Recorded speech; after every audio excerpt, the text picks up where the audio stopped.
Mom, if you're not going to make the McNuggets I like, then I am not Oh, hey, how are you guys? How's it going? Sorry, I was talking to my friend. What's up? How is everyone? I have a browser open, not by accident. I've decided that I'm going to go over a little bit of news in the beginning of my streams now. A little bit of like, hey, here's what's going on. Yeah, a little bit of transparency, candidness, I guess, since I'm working on that 501c3 thing, I guess I have to be, right? Yeah. I hope everybody's doing well today. Today has been a day of errands, just running errands since the morning, including voting. If you live in Georgia, you're going to want to do that. Not going to tell you who to vote for, but I think you know who I would not vote for. So, yeah. Ooh, the FL Studio Mobile Live, that's not happening. I actually don't have that much experience with FL Studio Mobile. I do have a license for it across all my devices. I've purchased a license for it, but I don't have that much experience with it. I don't know why. I don't make that much mobile music, I suppose. A little bit on the iPad, but I generally don't, or I just use Poly Play, something like that. Right, so, first off, hello, and I know I've already said this, but hello Viral Beats and Kev Human and Adam and 9 Volt. It's good times. NAMM, bringing the future into focus. I just had a meeting with NAMM today with some people from NAMM, or some people that NAMM is hiring. It did not go well regarding that thing, though, but it didn't have anything to do with me attending NAMM. It had to do with other things. Not the most organized organization, but April 13th to 15th, 2023, Venus Theory and myself are considering doing a NAMM cross-country trip / video content. And we're considering having a presence not at NAMM, but near NAMM. And if you, I mean, I feel like this is something I should say on my normal channel, not this little secret side channel that we have over here that all my good friends and me hang out in, our clubhouse. But if you run an audio company or pro audio company and want to work with us in a way that is probably better than having just a booth at NAMM, definitely hit us up, because we got some ideas that are not NAMM related, but are, But the NAMM show is where people from all around, I've never even read this, across music, I just saw the word TikTok. At the show, you'll find your sound and probably your next hit TikTok video. At the show, you'll find that. You'll just be at NAMM, and your next hit TikTok video will just be there. Or maybe you'll make it at NAMM, since from my experiences, any NAMM coverage I've ever done in my life has just tanked. Like, the algorithm's just like, dude, nobody gives a shit. Which is surprising. I thought that my first NAMM video in 2020, right before the pandemic, I thought that would have like boosted my channel, and it was great. Hey, Thomas. Hey. It's, I don't know if your name is public. Tig. I call you Tag. But, yeah, I don't know if you want your name publicly associated with that, so I don't want to, like, yell it out. I know it begins with a D and ends... I'm not gonna dox you on my stream. Okay, next up. So yeah, if you want to do NAMM stuff, hit us up. Stephen Thompson is fighting this weekend on Saturday. Stephen Thompson is, I wish I could show you footage without getting like copyright tanked. Stephen Thompson, okay, all right, well, Derek is fine with us saying his name. Stephen Thompson, amazing fighter. He was a world champion kickboxer, then went into the UFC like 10 years ago or so. 39 years old. I thought he was younger. I did not think that he was, I didn't think he was pushing 40. But yeah, incredible fighter, super nice guy. I don't think he's ever said a bad word about anybody in the sport. He's like the anti-Conor McGregor, and super exciting fighter. He hops around. He's a distance, he's a karate point striker. So it's really, he has a lot of like really interesting strategic techniques. Definitely, if you're like into, if you're ever considering watching UFC, but you're not into like the type of Conor McGregor drama that it's been filled by, or people laying on each other for 25 minutes straight, this is the guy to fight. And the reason I'm even bringing him up here, he is my favorite active fighter right now, but he has a YouTube channel. And like a year ago, I told him, I emailed him and was like, hey, I want to do a collaboration video, but I have no idea what it could be on. I just don't have any ideas. Do you have any ideas? And him and the guy who does his YouTube stuff they were like, no, we don't have any ideas, but we definitely let us know when you do. I have an idea. I found a neural net that was initially designed for games that essentially just allows a humanoid with a model of humanoid muscles do fighting, essentially. And it can learn how to block while kicking. It can learn how to like put all of these different things together.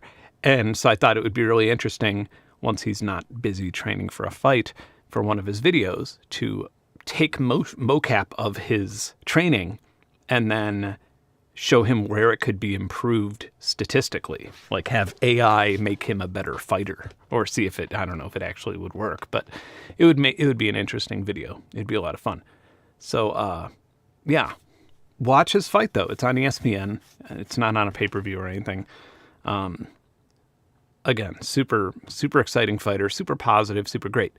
Finally, this is brand new. La AI. God. So it's AI, but I guess you would say hey. Yet another company that that splits things into stems when you put in a full track, and it does that.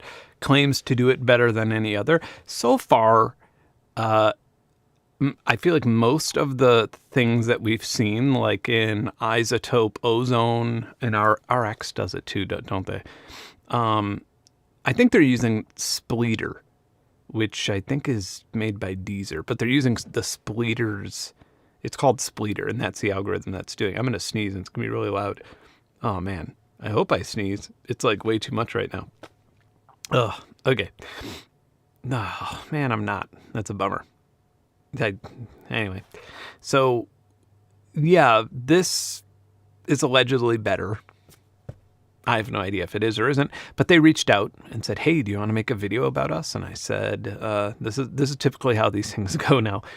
I say, yeah, if you think that you're the best, if you truthfully think that you're the best, then this is actually something I would like to do. I would like, cause right here, look at this, world's #1 AI-powered technology. So, yeah, if they want to go up against all of the other algorithms in one video and see if they win, then I'd do a video on that. I think that'd be interesting to find out what the best is, because I have the GPUs here to do it with the open source ones, because there are some pretty amazing open source demux algorithms that are around now. Yes, the clone shorts. Those, the Jordan Peterson, Joe Rogan cloning. Yeah, I have like 1,000 messages asking me, like, what app is that? It's like, it's not an app. Hey, Lucy. All right, so let's get started with FL. I find it weird that no one other than you talks about the back-end algorithms that power this stuff other than you. I think that's because I feel like most people, well, I feel like a lot of these companies or a lot of these things, like I think RipX has their own, I don't know, I need to look, but I think a lot of these companies just use open source ones and put a UI in front of it, or just, put a PHP in and out in front of an open source algorithm and then sell it, which is legal and totally fine for them to do, but ethical, questionable, I don't know. It depends. If you think that, if it was using Spleeter, for example, which they claim to not be. If this was using Spleeter or something like that, you're essentially just paying for the ability to drag and drop something and run it rather than having to have a GPU and, install Anaconda and like all of these other libraries. It is heady stuff. It's not super fun to do. Serato, I bet Serato uses Spleeter.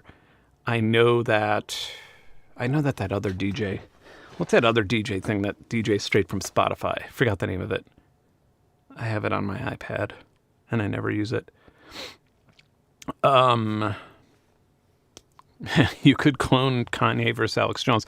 I think I'm done with the cloning just because that was part of a day rate where I was literally doing research and working, and that's the best job in the world, isn't it? I haven't, but in the last 2 days, I've worked on something else. I've been working on my next video, or working on research for my next video, which is actually really, really deep and more complicated than I thought it would be. It's one of those science-y question videos that turns out to be way crazier. Blarg by Joey says, why do all these AI algorithms use GPUs? Floating point processing is the answer that probably doesn't answer much. It's generally, it just uses a different type of processing. If you want to simulate something, or if you want to, it's like gaming, like that type of sort of processing. I don't know how to better explain that, like why it's so much more. I mean, CPUs are very efficient at specific tasks that are split up into multiple cores. No, because there's CUDA cores. Let me get back to you on that. That's trying to frame that trying to answer that question in English is breaking my head a little bit. But yeah, floating point processes would be the quickest answer. I lost my train of thought. There's something else that I was going to bring up related to that, but I forgot. Oh, yeah. It's been terribly late. I've ordered an analog computer in, April. No, earlier than that. Yeah, I've been waiting for this thing for a year, and it was supposed to come in November, and still hasn't shown up, and I guess they've had more issues with chip shortages and blah, blah, blah. But, I do want to do a video on that, too, like how an analog computer can be used in ways and to do things that a binary computer cannot. Yes, Joss, that is, or Goss, I don't know. That is the name of the program. But I mean, a good example of a binary computer would be like that thing right there. But that's just, or some of those at least, but that's just audio, isn't it? That I want to do simulations. I want to actually do like simulations using. So I mean, I guess it's like gives you some of the things that we're using quantum computing for. Did Heinbach do a video on analog computing? I don't actually watch that much of his channel. I don't actually watch that much audio YouTube. I love audio YouTubers, but we can only handle so much. Yeah, there you go. CPU, low latency, GPU, high throughput. That's a good way of putting it. So, what do we want to learn to do in FL? I know we have a lot of... do we want to check out more of the reverb? I noticed that a lot of people were very interested in the reverb. By the way, a lot of people complained that FL Studio doesn't automatically name and color things. So first of all, if you are just opening up the plugin picker, you just drop it into a mixer channel. Voila. There you go. It's automatically in 4. Everything's named automatically. Easy enough, right? By the way, Piano Tech has felt, finally.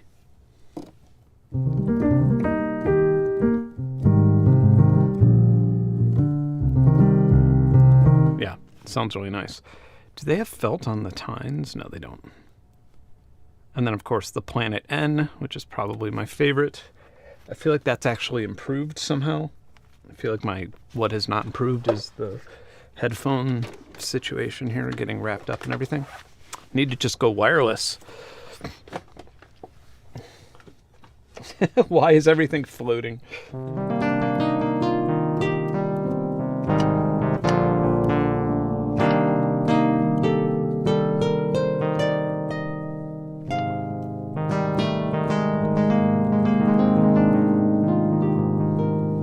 Do I have?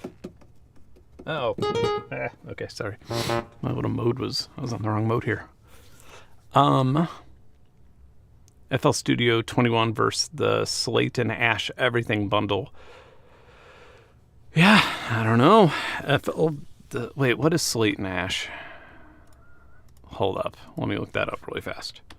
Slate and Ash Everything bundle. Oh. What is Slate and Ash? Oh, this, yeah. I have landforms. I actually didn't install it on this new machine. $700? $700? Really? Dude, seriously? Like, am I reading this? Am I missing something here? These 3 contact-based plugins cost $700? Yeah, they're contact instruments. Jesus Christ, dude, absolutely not. FL Studio, 100%. And I say this like thinking that landforms is good, but I didn't even install it on this new machine. I bought it and I didn't install it because it's just not efficient enough. Man, sorry to be all bitchy, but fuck that shit. $700? Yeah. Yeah. Yeah, right. Seriously, I mean, if you're looking for like, I don't even want to get into Spitfire because I know that the president had some transphobic issues. But let's not even go there. But I could think of a lot of contact libraries that do similar things to like landforms and stuff like that. And UVI ones. Yeah, I mean, God, and think about what you could do in Falcon with some of those UVI string libraries. You could write some Falcon scripts. But let's stick with FL Studio. Yeah, $700. Jesus Christ. Yeah, meanwhile, FL Studio, I think they're like super sales still going on, isn't it? So, I don't know. Somebody look that shit up. I think they're $400 now for the super everything bundle.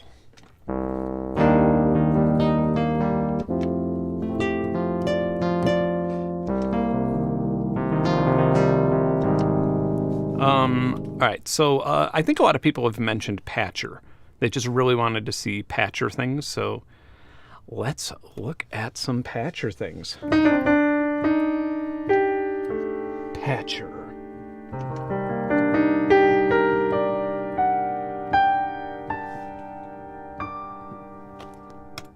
So we open it up.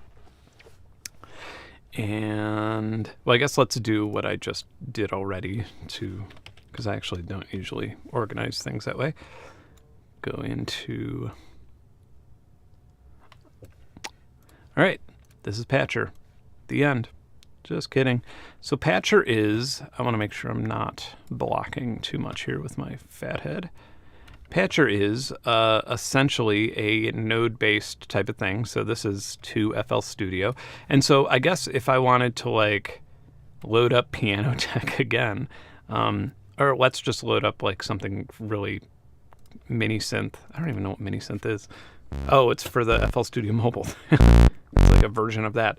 So we would just load it up here and like in its, if we wanted to be very basic and just do very basic things, if we wanted to just put like Lux verb on the end of this and have it all in one. Are there presets for this yet? Oh, there are. Cool. There wasn't the last time I looked.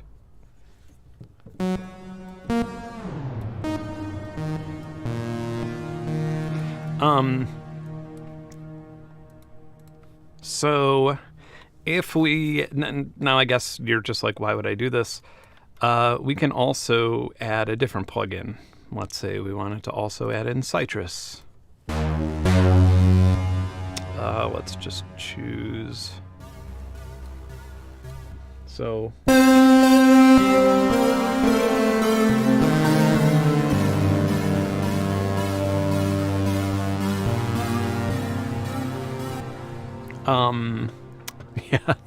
Yeah, we are doing the mobile stream. Yeah, all plugin, full playlist features. Yeah, $3.99. That's a bargain, man. Do I have a favorite patcher patch? I've not used that many patcher patches. I haven't even like looked at the presets. I kind of like, the presets for me are chaotic because they seem really disorganized when I load them. I mean, let's load one up right now, a kick machine. So it loads up the surface, like this thing. But the map is just like, I'm not dealing with this. I'm not looking at this. What am I supposed to say? And I think that you can, and actually, to be fair, maybe in FL20, this is fixed. Or this isn't like that, because I'm using a beta version. Or is this in? I mean, this is a release candidate, but it's not released yet. So there's going to be a few things that are issues. Yeah, auto arranging it just turns it back into that gross mush over here. So for God, wow, I'm like impressed by the. Yeah, I bet that's an issue with. What do we think? Anybody who has FL20, feel free to check out and see if I'm wrong on that. But that appears to be, yeah. All right, so let's actually do something interesting with Patcher. Let's say that we wanted, I think I love 3-time OSX, but I think that you lose the ability to turn it into a mono synth, but still, let's just make a pad with it. Yeah, I think you might. All right, let's change the filter.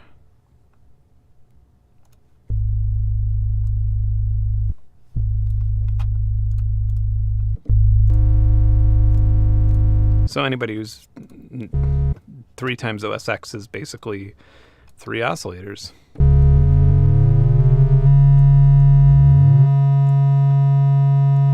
You could change the panning, you could change the phase offset, the tuning.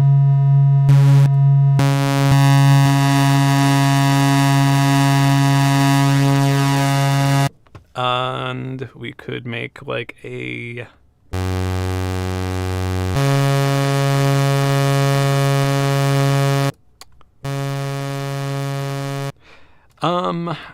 one interesting thing that I've not played with, but somebody asked me about it after making my last video, and I was like, I actually don't know, but I want to find out, is the envelope. I think it is an actual, yeah, okay, so here's the envelope. I want to find out, is this actually, like, oh, that's so weird, isn't it? Because that's not like a control voltage signal. That's kind of funny.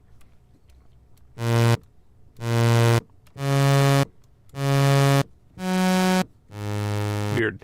We don't need that in this case, though. However, it does work with pitch as well. I think, if I'm not mistaken. I'm always worried that the FL people are watching. Yell at me. Yeah, it does. Okay. Oh, interesting. So this, you could then, yeah, we could do anything. All right. So let's open up a drum loop library. That'll probably get this video deep. Oh, I don't have monetization on this channel. Haha. Can't take it away from me, boys. Don't have any, yeah, loops. Find a drum loop.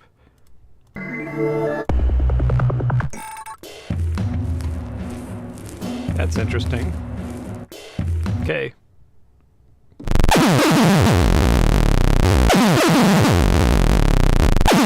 That's nuts.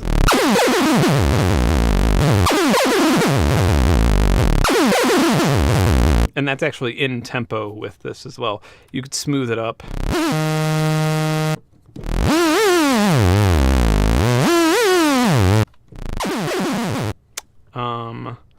We could filter it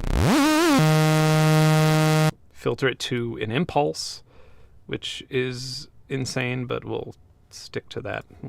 Don't want to go quite that deep just yet. Make everything loop. So I guess we're turning it into a loopable envelope now. And I think we could also just create a sequence. Randomize it. Making acid lines here.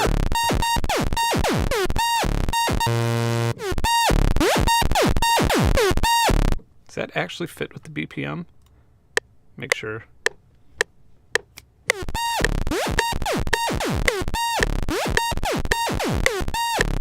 Nice.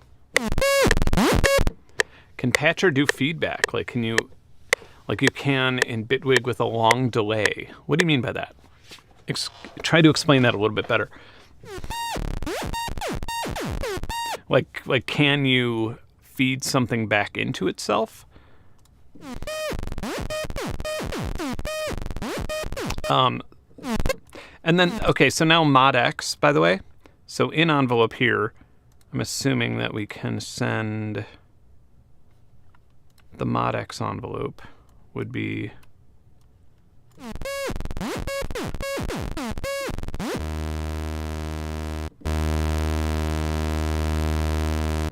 oh yeah, these could be LFOs too, by the way. That's crazy.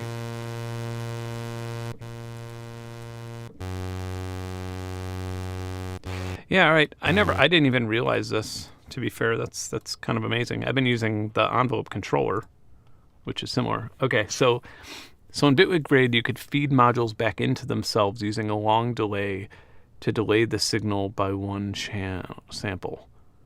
I don't see why you wouldn't be able to. Huh.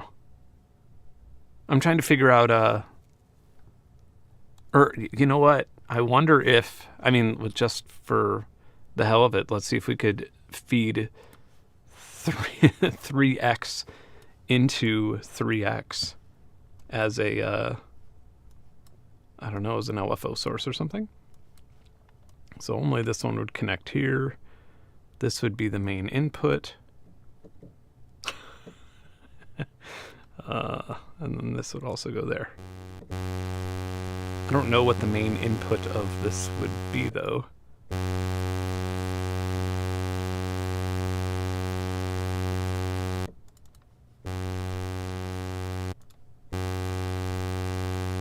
Huh. I don't know if that's going to be possible. Oh well.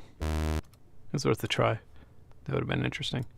I mean, it's definitely not trying to be a virtual modular as much as it is trying to be like a DAW-based thing. But I'm sure we could make a...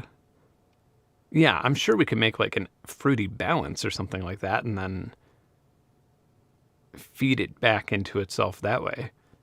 But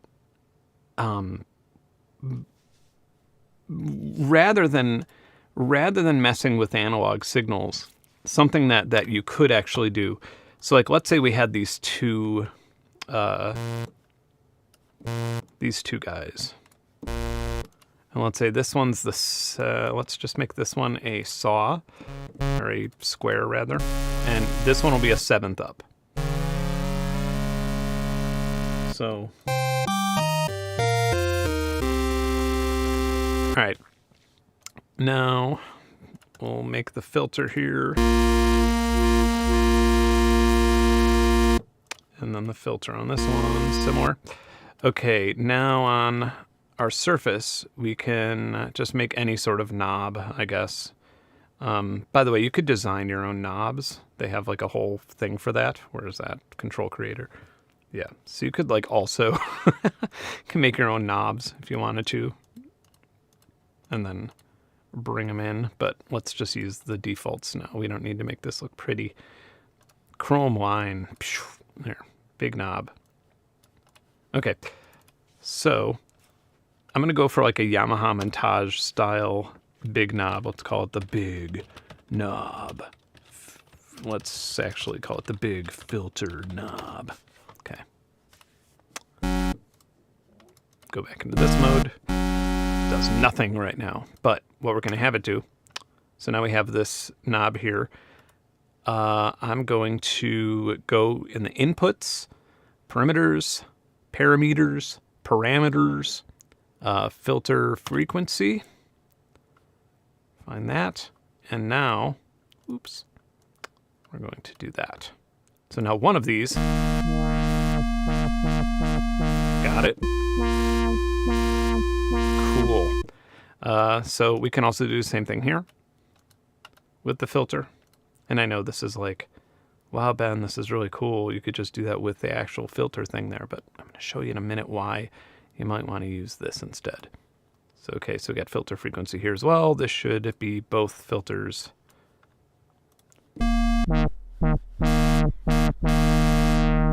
Okay. Now, let's get into the weeds here. Let's open up Formula Controller. Where would that be on my... There it is. Okay. So we're going to put Formula Controller in between. Well, I guess first we need some inputs. So the A parameter, and then outputs, just activate all. All right. So this is our Formula Controller, as you can see. And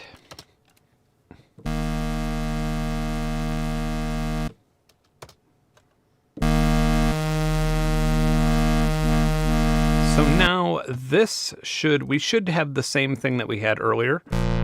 Yeah, this is controlling A, right? So that's easy enough. It seems like a whole bunch of headway. But I have like an invert that I use. So now it'll be inverting these two.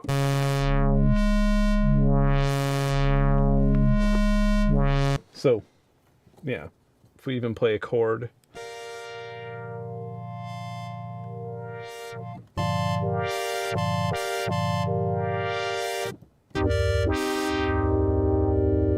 So it's almost like a mixer between the two, but it's actually just filtering. And if we actually turn, why do I keep saying actually?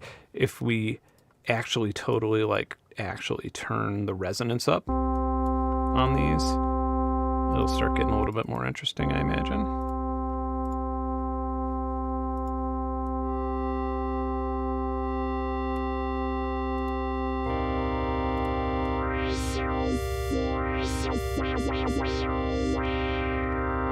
Yes, FL Studio has a clip launcher.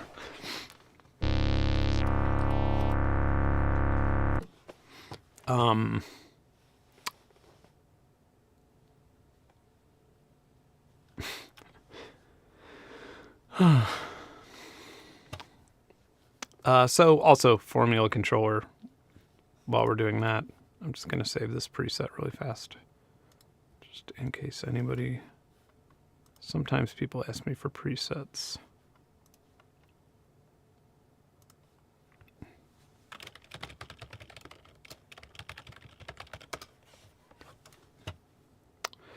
So let's get rid of this.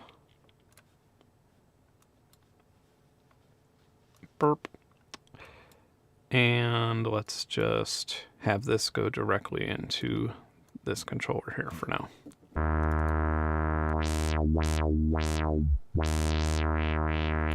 So if we wanted to, for example, just create a, I guess, trying to find my, I I have the syntax here just to make sure that I'm always keep in front of me. So yeah, all right. I guess I think it's song time, right? Yeah, with a capital T. Times pi, and then I believe this is the standard saw to song time. All right, so it's doing nothing. How lame is that? But now if we press play.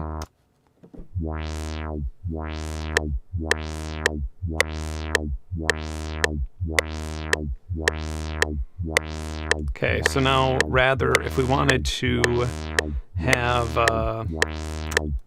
we could map A here, and that'll be the extremeness of it. Well, let me compile that first.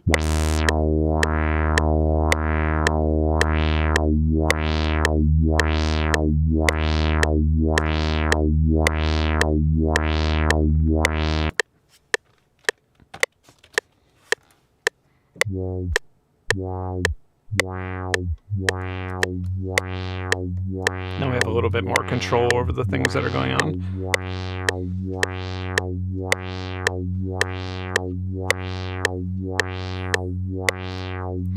And then finally, if we wanted to just multiply the song time by C, which will probably screw it up enough to be like...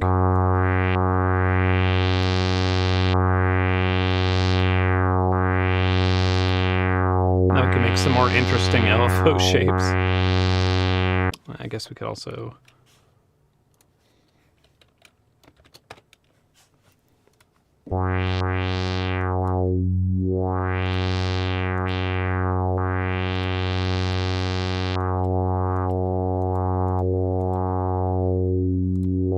So now this all should be like, I'm going to go up to 120 and I'm just going to like grab a drum beat, a drum loop or something.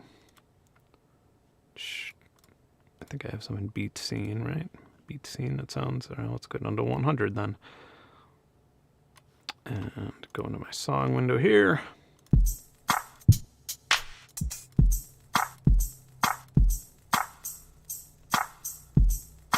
Of course, it's a drum loop that's like way off. Way off when I'm trying to like sequence things or show how they sequence. So let's choose one. Okay, perfect. That's 126. So let's see.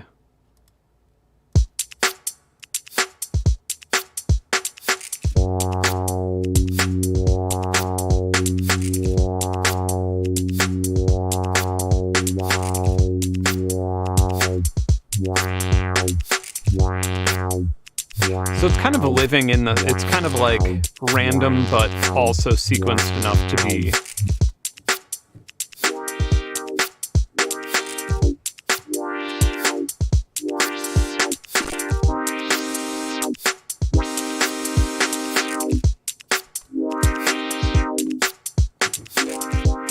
So I believe they have stepper presets. Oh, are you kidding me? They have all these here now? You got to be kidding me. They have step increments now.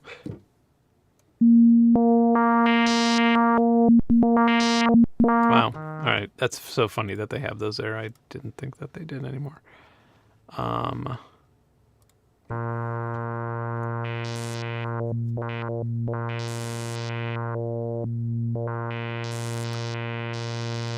And then, so I guess then if we're having, then I thought that...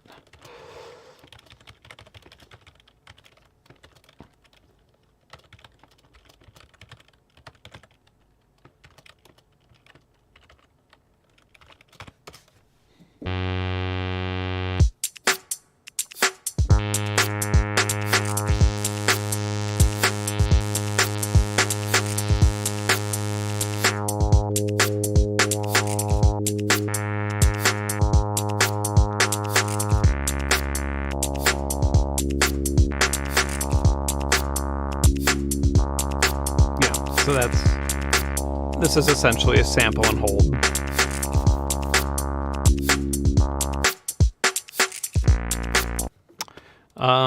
They even have, yeah, you could even map it to my mouse position. So, yeah, look at my controller.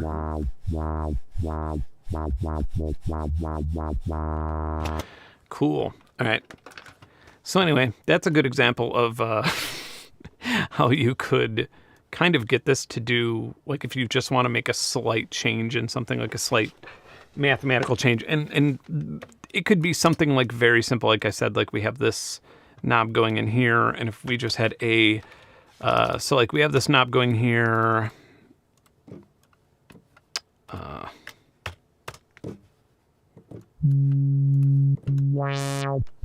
Right, but if this is like too much, and let's say we only wanted to go to 10%,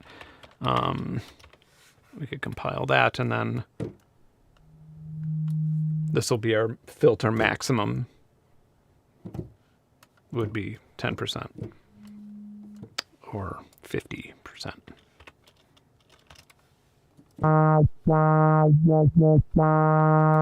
And that's actually kind of useful.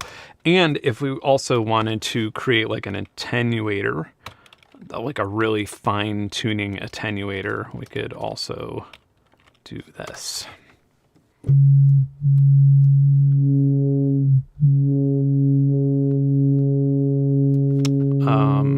Which would be really useful if we had something like a really, really high amount of resonance. Hey, Popbot, how are you?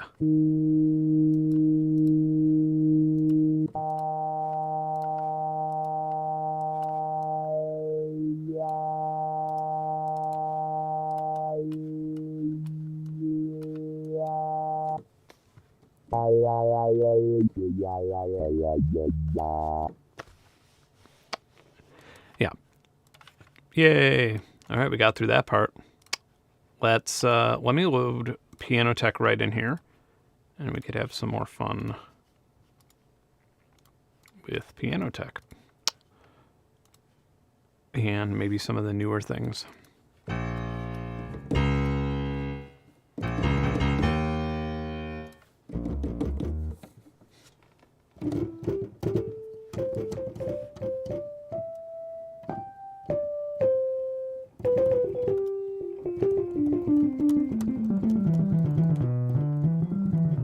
So first of all, you have Keyboard Splitter, which is pretty much as easy as it sounds. And if we wanted to have, oh, I don't know, what's simple, SimSynth.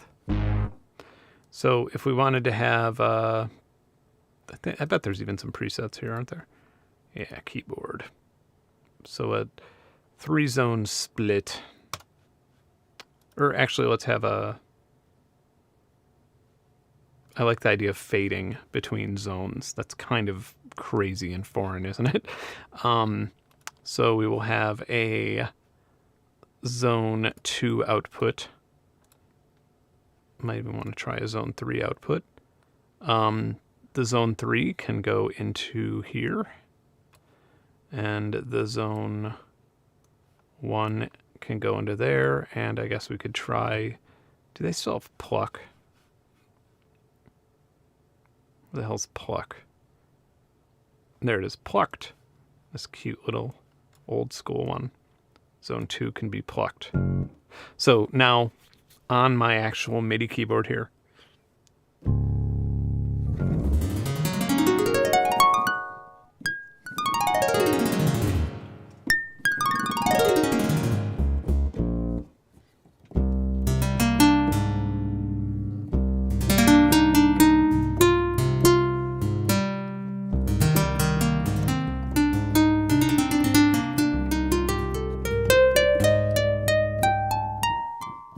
I don't hear SimSynth.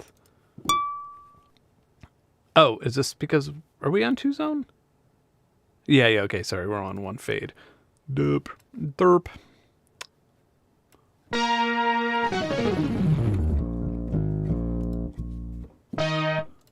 Could we have like maybe a slightly cooler? All right, cool.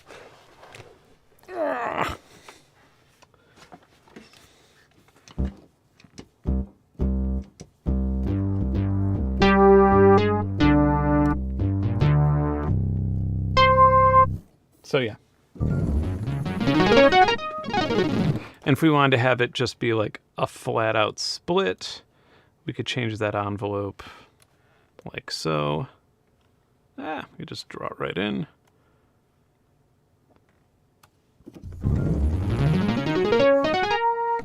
Actually, zone 2, draw that in right there.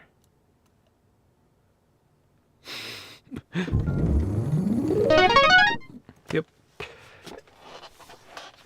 And so if you really wanted to,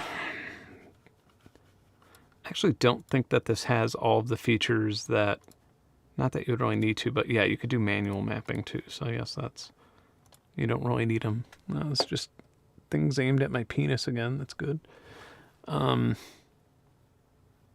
Whenever I have this camera on, auto mode, it just loves just being like, I'm going to look directly down. Okay, so anyway, that's keyboard splitter. Useful. Not like mind-numbingly awesome or anything like that. I mean, it's cool, it's useful. It's by far the easiest way to creatively split a keyboard, which, like, I feel like everything else is, you have to, like, actually go through all the numbers and stuff. I mean, I guess, like, in Contact, it's not that big of a deal, but this is more fun. Key mapper. This one's fun. What do we got here? Load up just a piano or something. Gentle. Okay. So mapper's interesting, right? So here's what's being played.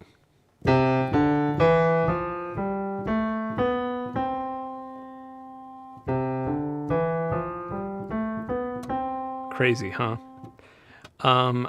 If I wanted my C to become a C sharp, well, sorry, rather, if I wanted my C to become a C sharp,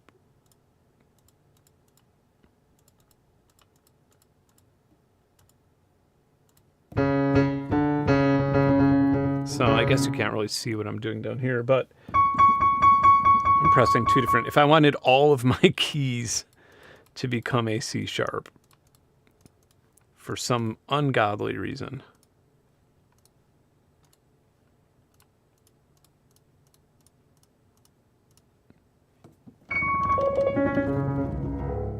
cool, huh? So now let's do it this way. This is my C.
Sorry.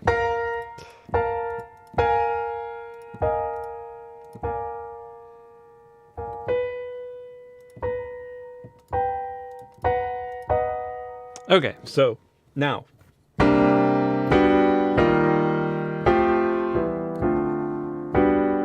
we now have a nice little jazz. We can even change the bass key. We can modulate the bass key, I believe, right?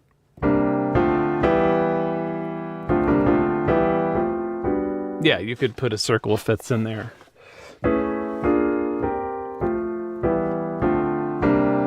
You could offset it.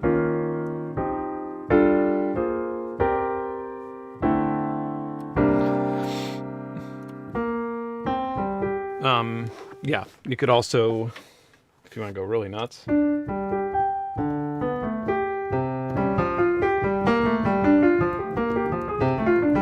right, so I'm just gonna play C major.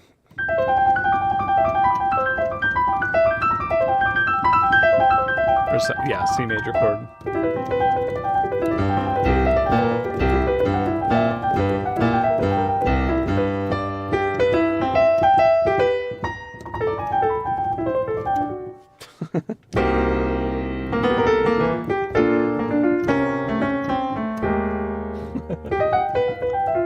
Yeah, that's completely bonkers. Or you could cycle up.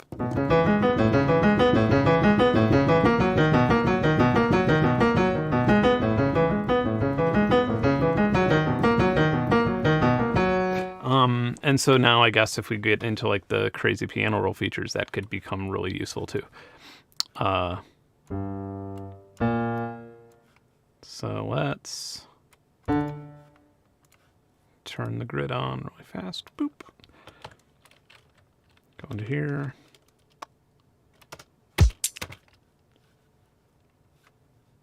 Just put our piano roll guy in here with the beat.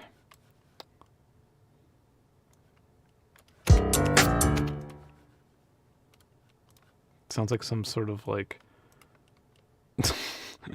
modern Snoopy remix Christmas, Charlie Brown Christmas thing. May make it a bit faster and a bit higher.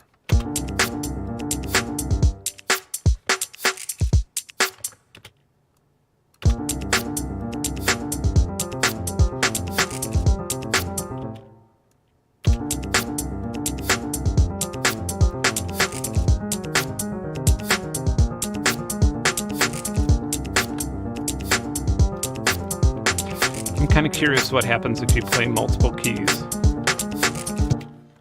If you were to like bring it up to this. Oh, what? That's great.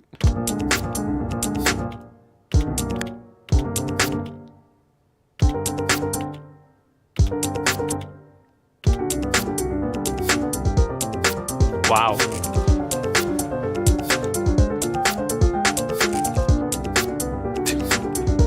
Okay, so I'm gonna change this to just a harmony of a minor progression.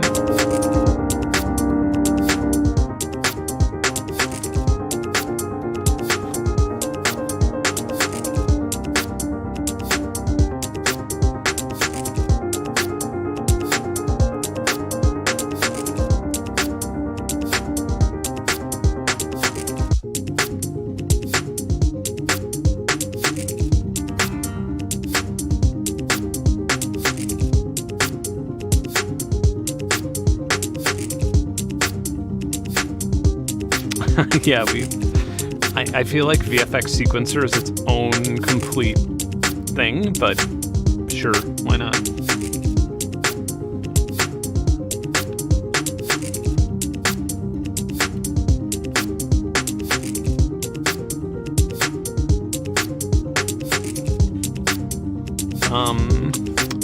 Let's randomize.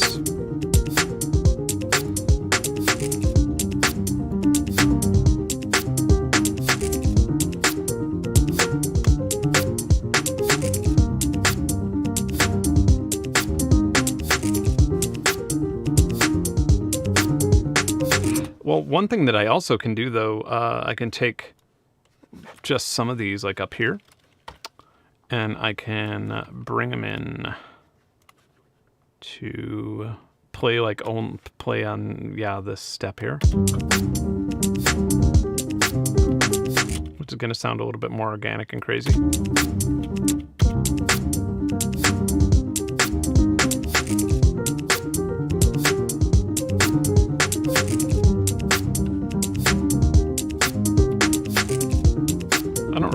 this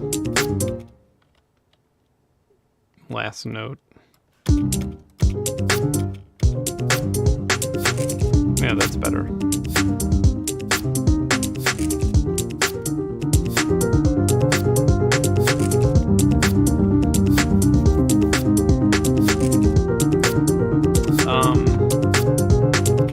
Could also draw this out like so. Draw it out to triplets or something. Could be fun. Yeah.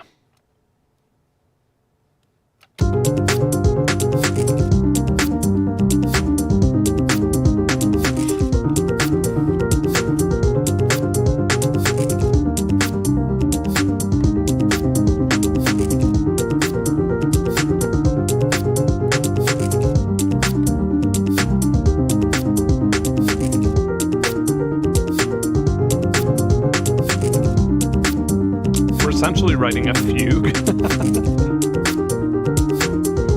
Actually, I fully intend on turning this into a fugue. Let me work on that in 1 second. Let me finish these triplet bottoms, these triplet basses, and we will fuguize this.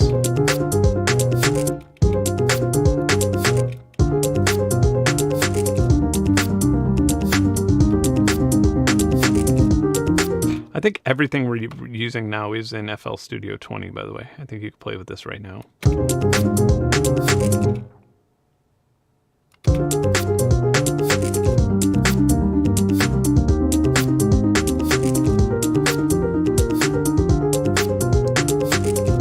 Okay, and then I guess let's add a counterpoint on top. Maybe zoom in a whole lot here. So this is, sorry, when I work, by the way, I have a monitor that's like, I mean, try to hear, this is exactly how long it is if we back it up. It's a massive thing, so this is a little weird. I'm going to lower the volume of all of these, of everything, and I'm just going to make it easy on myself and do it this way, just so I can hear the counterpoint louder.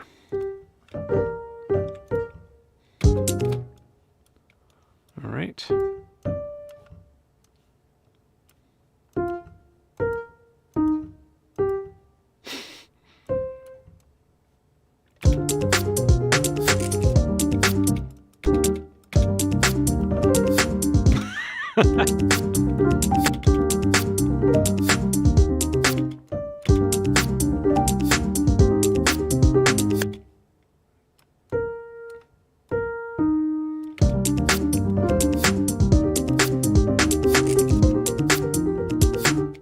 I could just record over this too. I don't know why I'm not doing that. As silly as it is. I mean, all I'm doing is recording my phrasing, right? So I guess we can just make sure that we are overdubbing. Which we are, right? I just want to make sure they didn't change any of these. Loop recording. Okay, I think we're okay. If not, it's a Control-Z away, right? All right.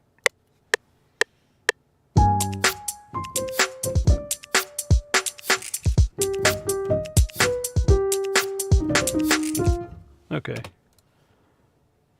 Oh, it did. That's funny. Like, it's still Control-Z the recording itself, and then Control-V this over it, because I'm clever like that. And it doesn't really matter what notes they are.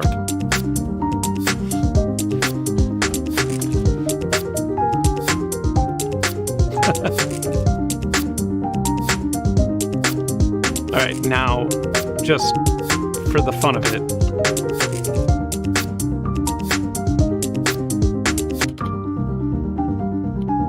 I just want to remove the key mapper and just show what we've done straight from the piano roll.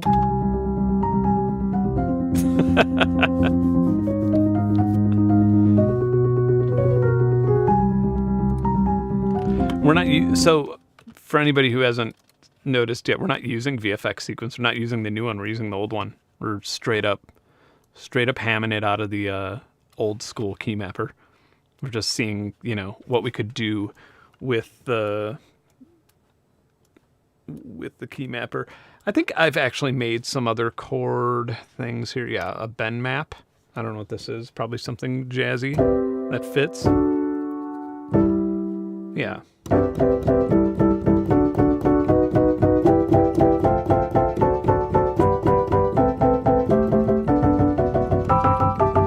Yeah, so...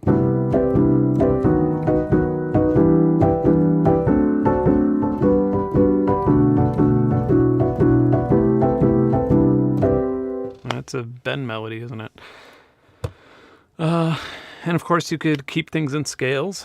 Like if you want to be in a jazz club but you don't know how to play, you could be like...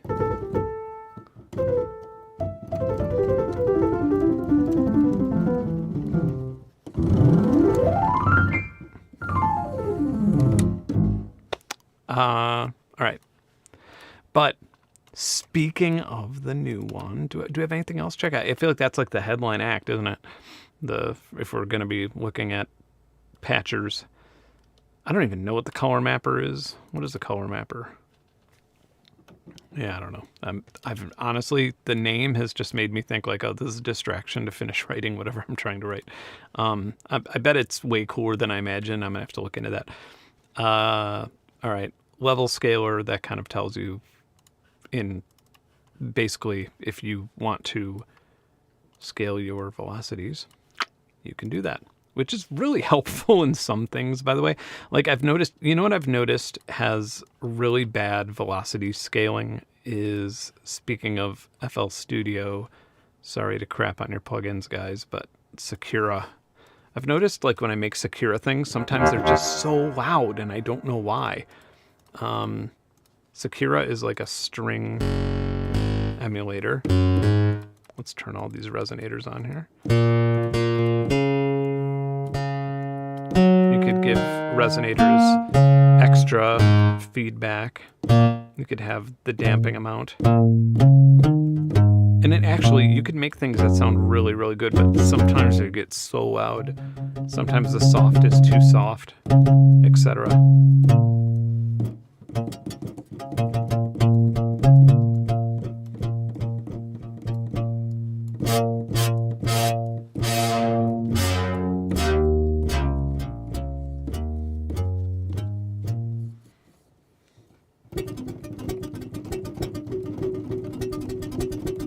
I feel like this keyboard's so loud.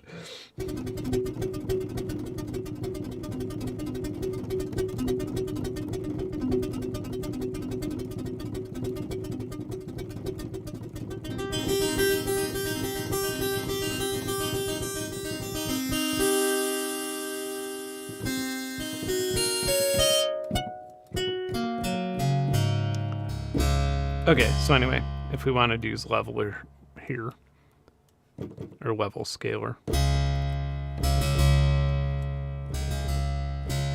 could see where we're, like these quiet ones could go up.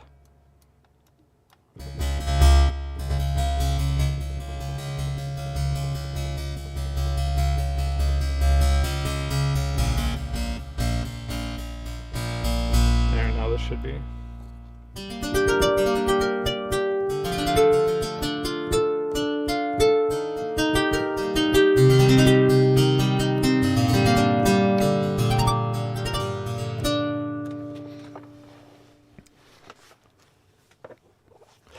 Yeah, I like this more than a harpsichord thing, to be honest.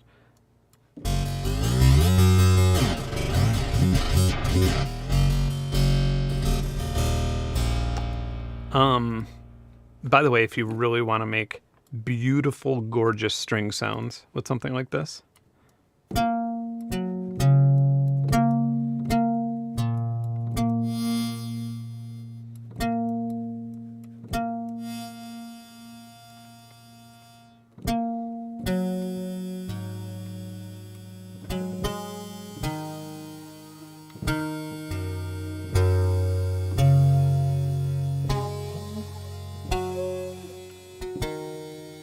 got put a lot of reverb or even just delay. Let's just use normal boring delay. Well, not boring. Let's use FL's delay 3 because that's actually quite capable. more capable than I expected it to be.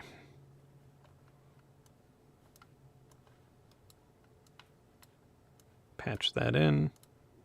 Burp.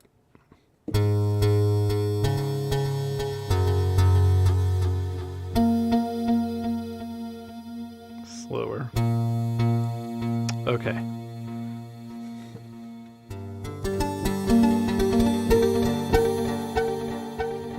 Now, gotta LFO that pitch.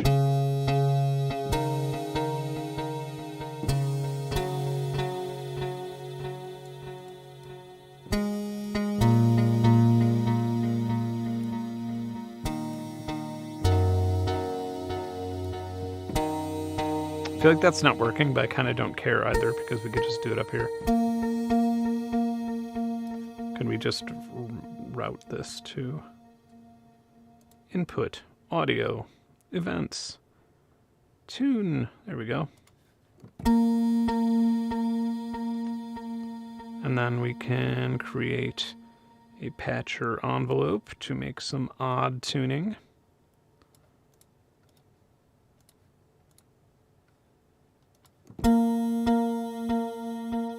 Oh, we don't even need to do that, do we?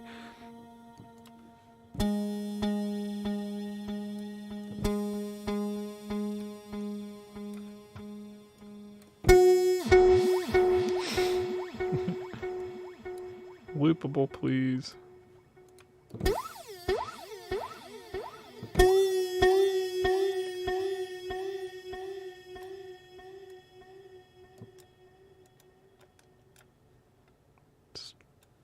Give us this little sign, please. A double curve. That'll do it.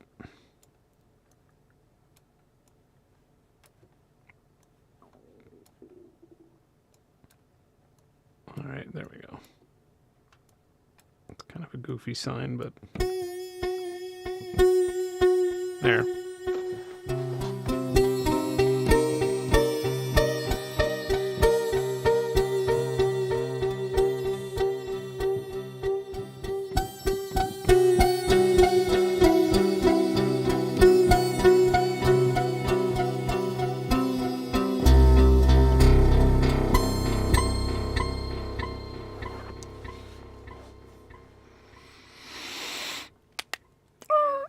Okay. But now that we've done this, we can get rid of all these things now that we know what they do. And we could go to the headliner. Burp. Derp. I mean, Piano Tech's always the headliner, obviously. But we are going to load it. What's the new one?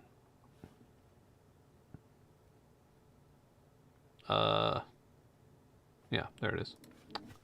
It's in new. All right, VFX sequencer. This one's interesting. And a bit cray.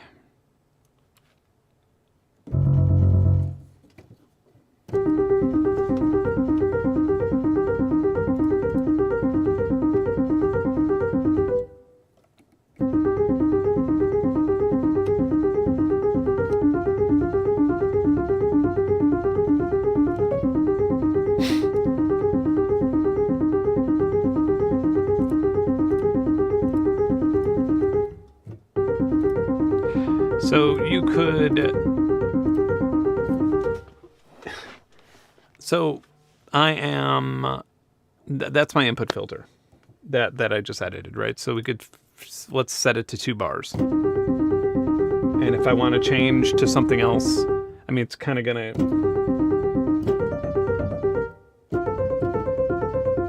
so if I press a chord up here and then it's not going to do anything. However, you could turn it off and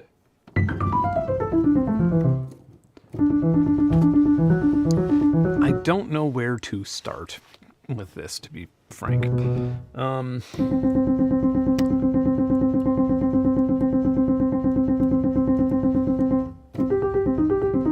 So just a C major 7th.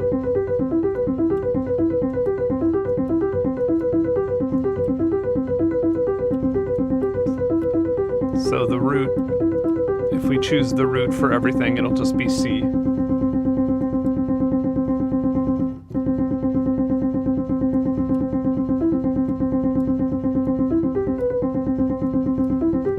And N1 and root will typically be the same because that's note 1.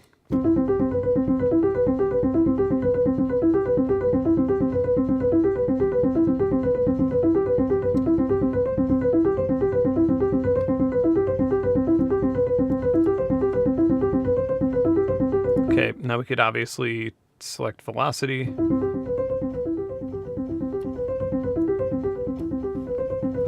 We could obviously select our gate times, swings.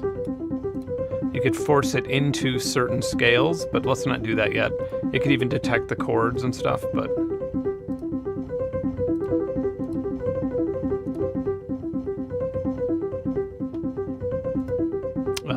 you could have an output filter with random gates, random velocities.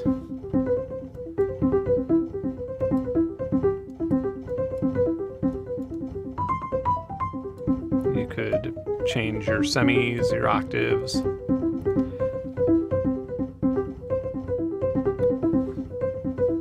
Random gate, I'm not totally sure if that edits gate time.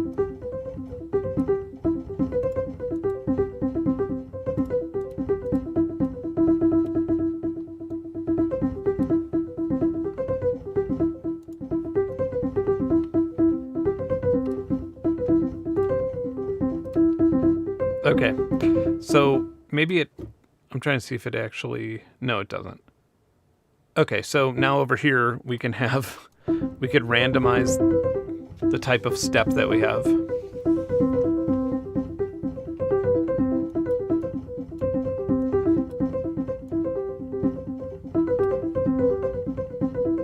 Or we could make one a chord. We can make a chord happen on every 4th note.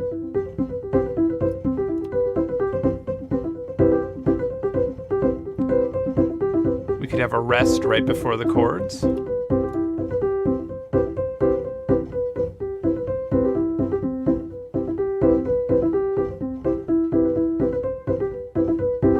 And then the first one can just be the first note.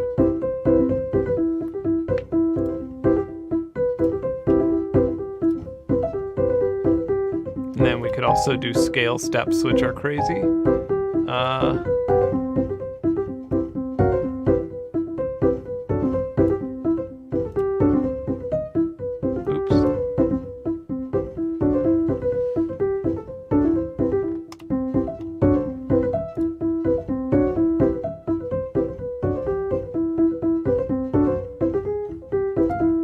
And then we could order the algorithm. Let's just do it, it's doing it by pitch, but let's do it by velocity.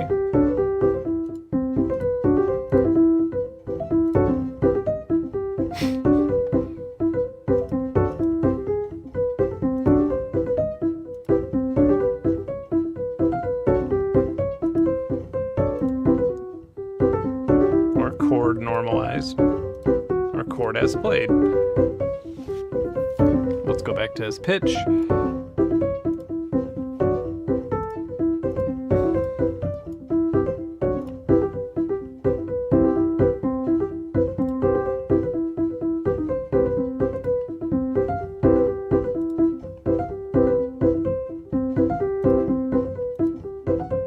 There we go.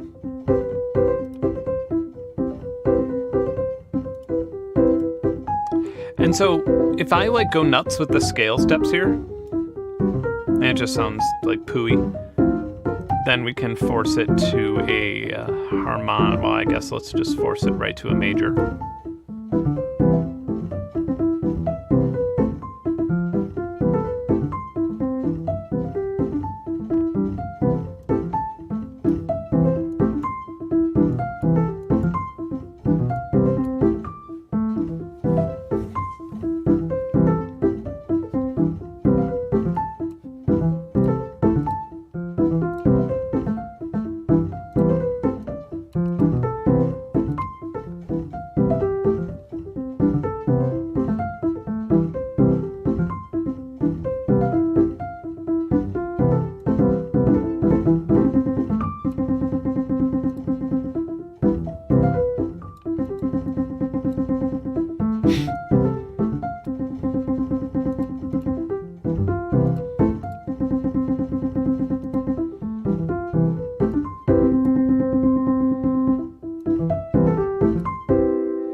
So I'm just going to add in one note.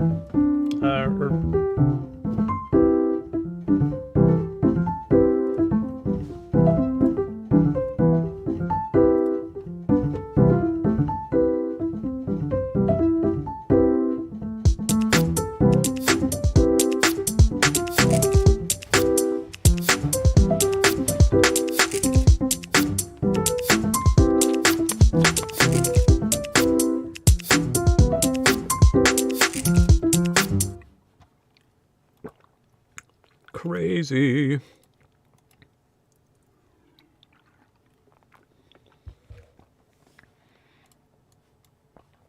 By the way, the FL Studio sale is still ongoing. Just, yeah.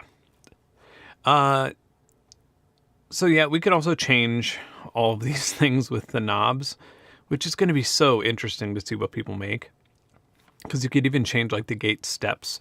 So you could kind of turn your surface into whatever kind of sequencer you want. If you wanted to add, you know, things like digits and stuff like that.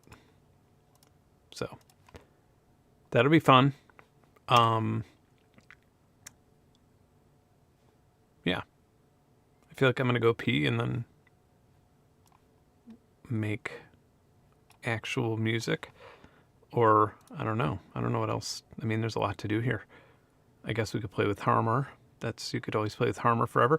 I kind of want to play with Sakura more now that I played with it for a second. I kind of want to, like, actually try and make... Because I feel like I've never been truly that into one of the sounds I heard on there, but it has so much potential. But then again, I didn't listen to it that much. That actually sounds nice.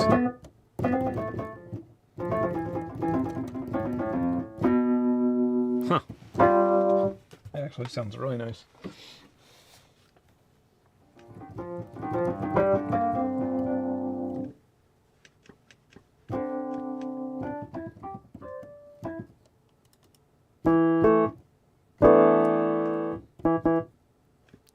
Is there a way to load audio or images into Patcher for Harmor or Granulizer via the front panel?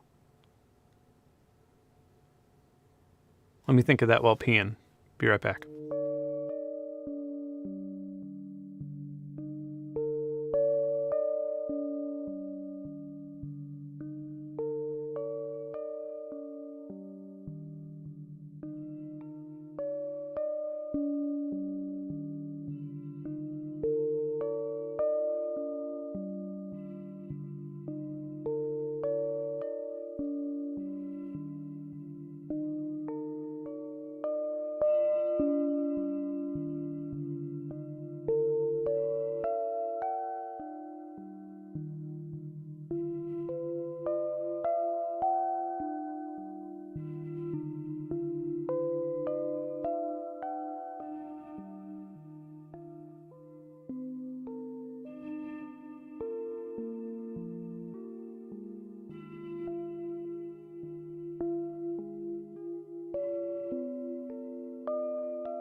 Okay, forgot what I was thinking about. Is there a way to load audio or images into Patcher for Harmor or Granulizer via the front panel?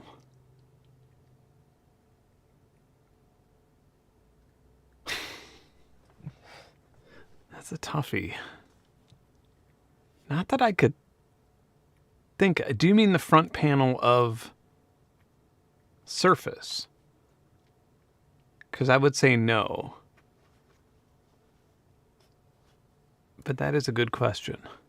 It's one of those things where it's like if the team over at FL watch this, they'll be like, it'll end up being a thing in a few days.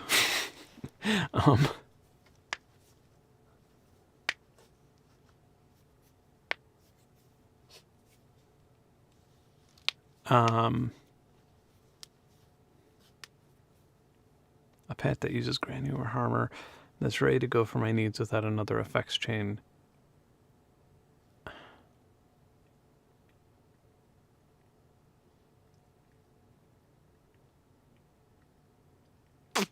Yeah, I see what you're saying. I mean, you could definitely make it, you know, if you like having patcher, or, you know, if you like having certain effects chains. Well, then again, if you like having certain effects chains, then, you know, like I wouldn't even use patcher necessarily. I would just have some presets here. Or like, you know, I have a like this is my template, drums, kick, dead. I have a dead channel that's just for like the metronome, duct, things like that. Yeah, you'd have to open. Yeah, that would be pretty cool to just use harmor as a sort of, yeah, I see what you're saying. That'd be pretty rad. Delete. Speaking of harmor,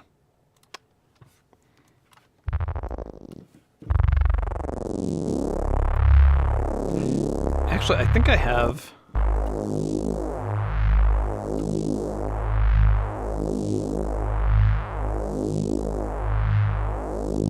Oh yeah, so in the new FL here, right? We got this bad boy. So we could just like go to Harmor and look at all of the different things that we could download, which is pretty rad.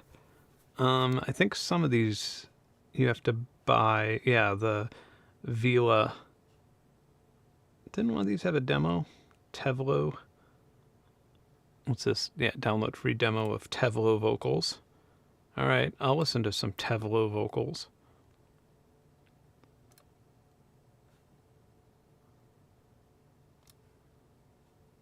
I'll try all the demos. Neurovision EDM Essentials. By the way, most of these that I've seen are free. Yeah, there's like 120 free kits for FPC. The Morphine ones are free. Poison. General just sample packs. Oh, look at this.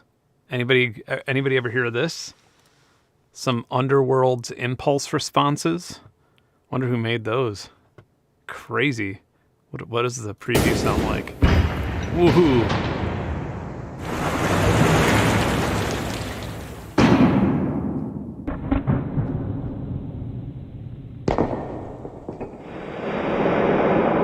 Nice. We actually didn't make that preview, by the way. They did. That's awesome. Wow. You get a lot of free stuff with FL's 8,000 drum samples. How big is this thing?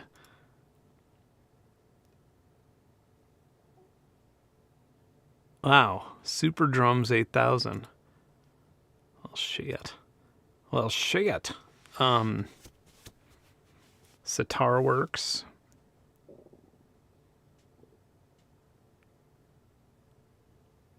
Okay. I'll take some found sounds.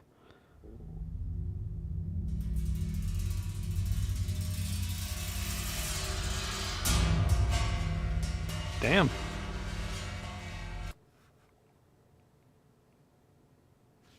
Oh, yeah. I may make a Flex thing at some point in the future.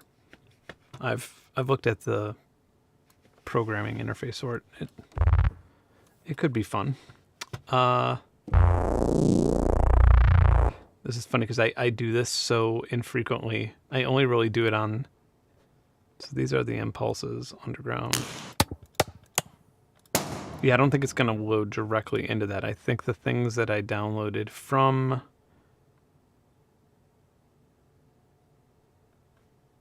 I have this kind of screwy, though. That's why.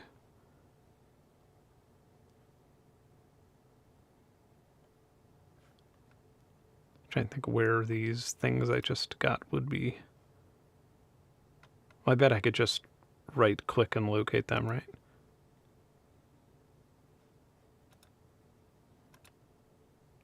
Locate. Ah, there. Okay, got it.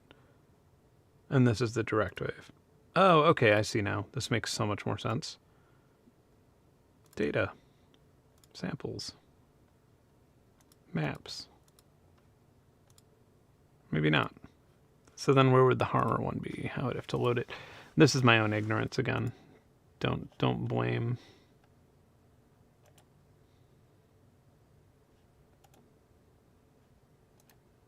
There we go. Okay.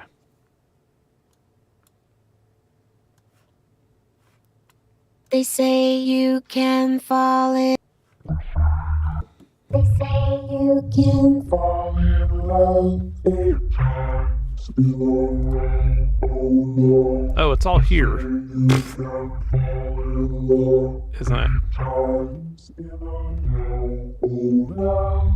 They say you can fall in love. They say 8 times in a row. Oh no. They say you can fall in love 8 times in a row. Oh no. They say you can fall in love 8 times in a row. Oh no. They say you can fall in love 8 times in a row. Oh no. They say you can fall in. When is the release date for 21? Nobody knows. One for the money. I just wanna dance with you. But do you see? Hold me, but That works.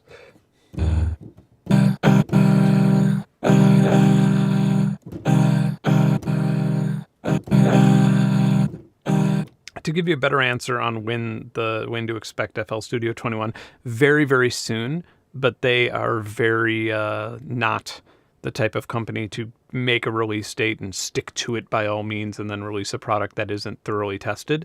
And what gives me confidence with that thing is I've already had release candidate 1 and the beta before that and so on. And usually with most companies, when you have a release candidate, it's pretty much set. They're like, okay, next week we'll go public.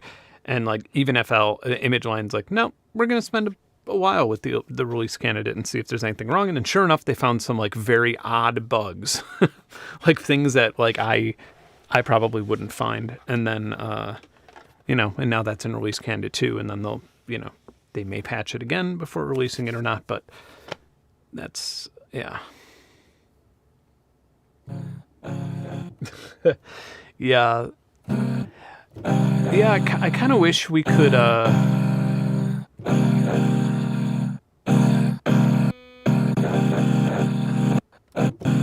I kind of wish you could draw directly into it. That'd be nice.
Yeah,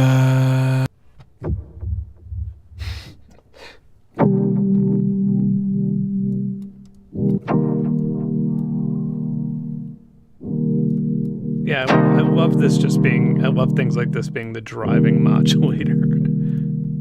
One for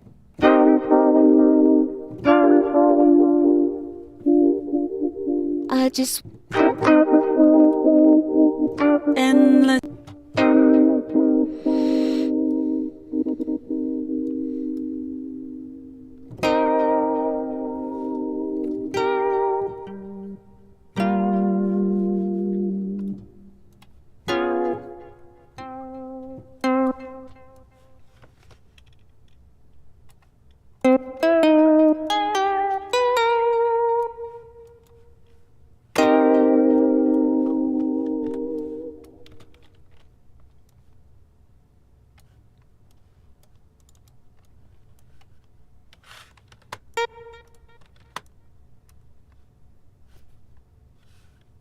Just alt that in a little bit. There we go.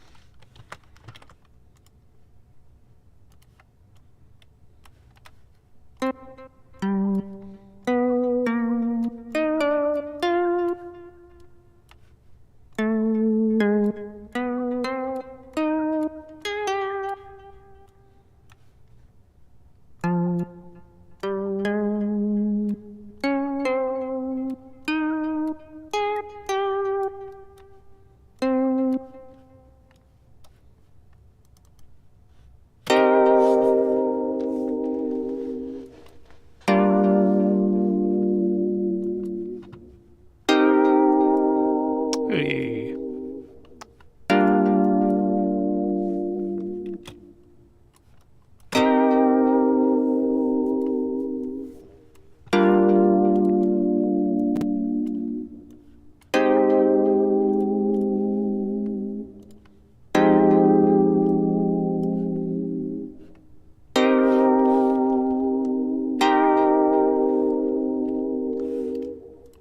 See what I did there?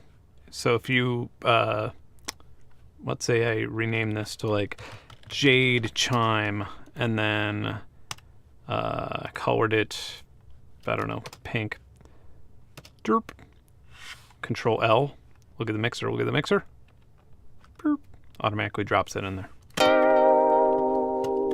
That way if you want to get organized fast, you can. Let's put this through Luxverb. Ben, quick question. You've said in the past that basically write everything in one pattern FL, and does that include automations in the event editor?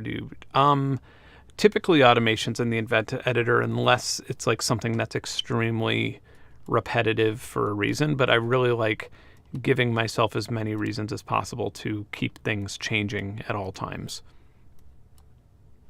Maybe we could go down an octave. Let's see what that sounds like.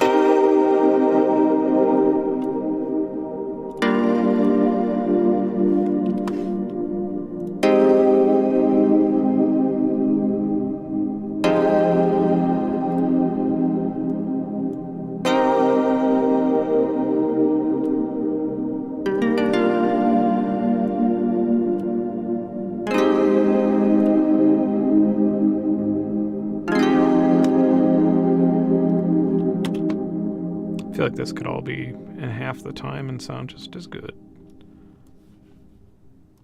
Music should be like programming, the smallest amount of data for the most amount of features.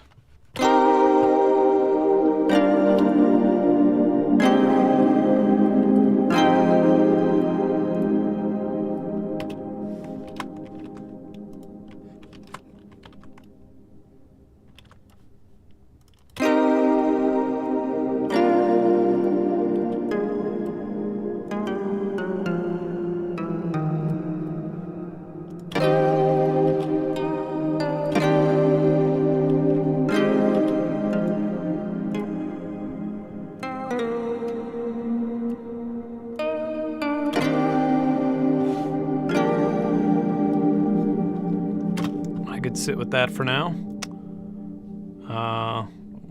What other FL synth should I? Oh, yeah, Flex is always.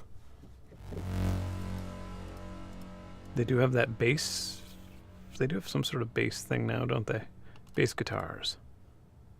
Cutting edge. Deeper purple. Good 80 dynamic.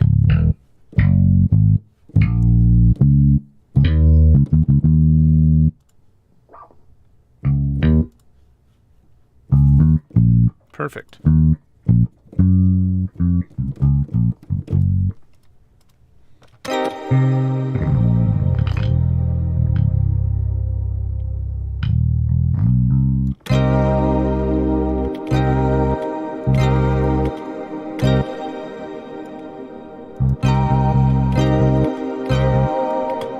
I feel like I should just play the bass, but I'm gonna be lazy.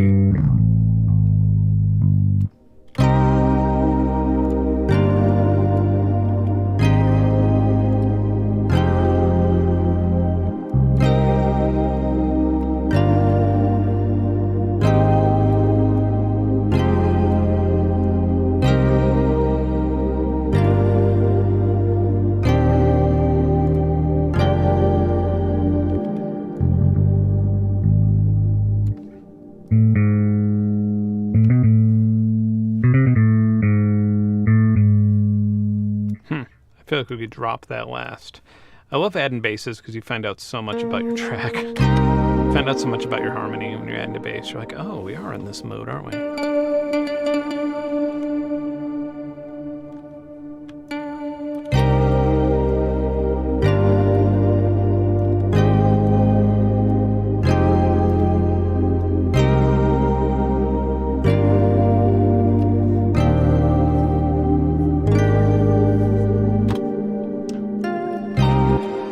What's behind the hood of Flex? Definitely something more complicated than Patcher. Oh damn, it's December, that's right. Yeah, definitely something that's a little bit more... Yeah, you can go further than Patcher for sure.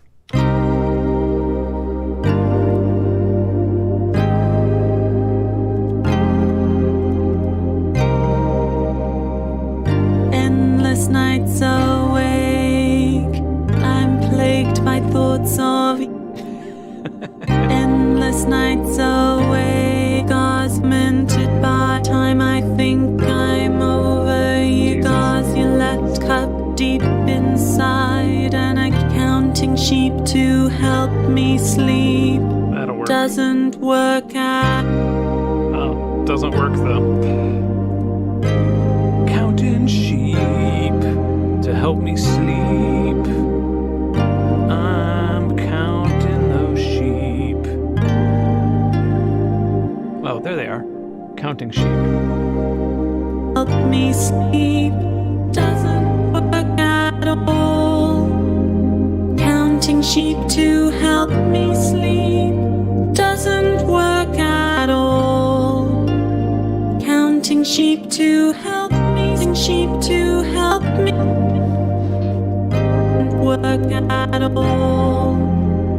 Counting sheep to help me sleep. Counting sheep to counting sheep to help, counting sheep to help, counting sheep to help me, counting sheep to help me sleep, counting sheep to help me. Doesn't work out. Counting sheep to help me sleep. Work out. Counting sheep to help me sleep. Doesn't work, doesn't work out, doesn't work out, doesn't work out, doesn't work at all. Count sheep to help me sleep. Doesn't work at all. Counting doesn't work at all. Doesn't work. Counting sheep to help me sleep. Counting sheep to help me sleep. Doesn't work at all. Doesn't work at all. Doesn't work at all. No, no, no, no. Counting sheep to doesn't work at all. No. Count sheep to help me sleep. Right. Counting sheep to help me sleep. I feel like we could make her sound more. Counting sheep to help me sleep. Doesn't work at all. Counting sheep to help me sleep. Doesn't work at all. Sheep to help me sleep. Doesn't work at all. Counting sheep to help me sleep. Doesn't work at all. Counting sheep me sleep. Doesn't work at all. There we go. Now that sounds digital. Maybe put that through like a degrade plugin or something. That'd be fun. Counting sheep to help me sleep. Doesn't work at all. Counting sheep to help me sleep. Doesn't work at all. Counting sheep to help me sleep. Doesn't work at all. Counting sheep to help me sleep. Doesn't work at all. Counting sheep to help me sleep. Doesn't work at all. Counting sheep to help me sleep. Doesn't work at all. Counting sheep to help me sleep. Doesn't work at all. Counting sheep to help me sleep. Doesn't work at all. And then I guess I'll take this. Look at that. We could paste on. How about that, huh? Anybody who's a FL Studio Rogue user knows that that's like the most awaited thing ever, is to be able to paste on the piano roll where you put the mouse. Yeah, I have Alter Ego. That's how I think that's how I made the original Benn and Gear, the Benn and Gear thing. And it's kind of funny because I forgot about that, and then the company like figured it out and of course plugged it. Can't do anything these days without a company plugin. I kind of want to stay within FL Studio. I haven't used Drum Max in a long time. Let's see what's going on here.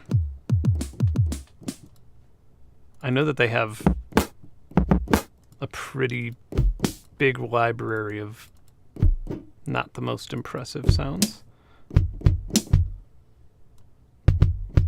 It's so weird. It's cool. I kind of like it, but it reminds me of a machine drum, to be honest.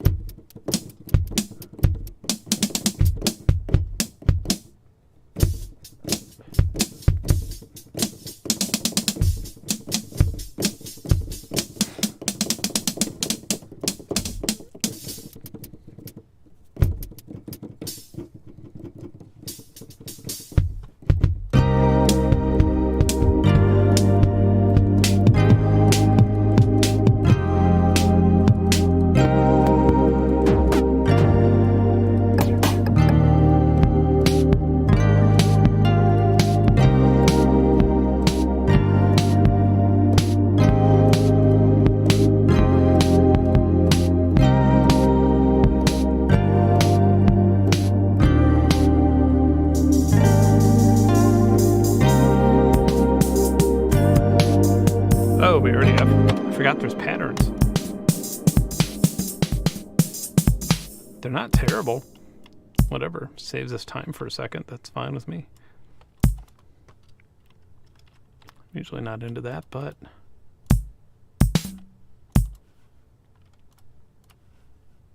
Wait a minute.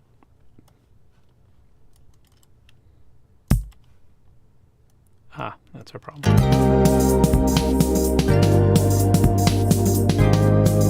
Okay, maybe that is a little too hectic.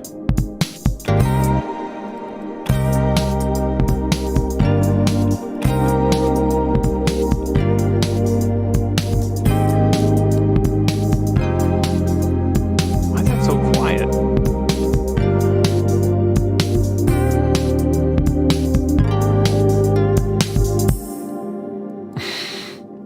Cute.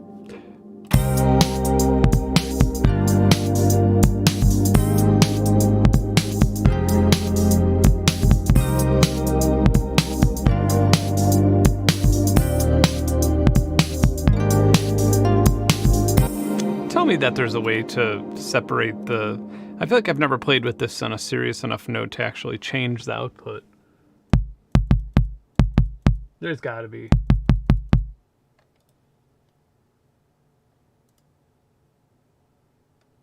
Oh, there we go.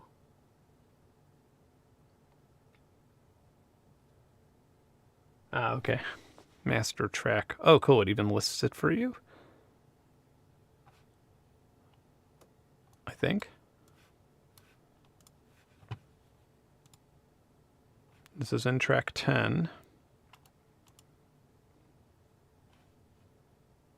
Oh, I see. Got it.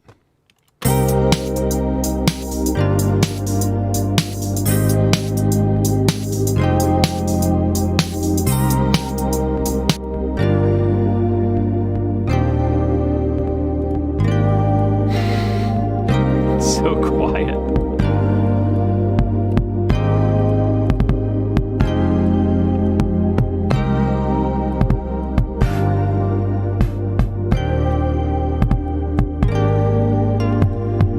There we go. Now you sound like a kick.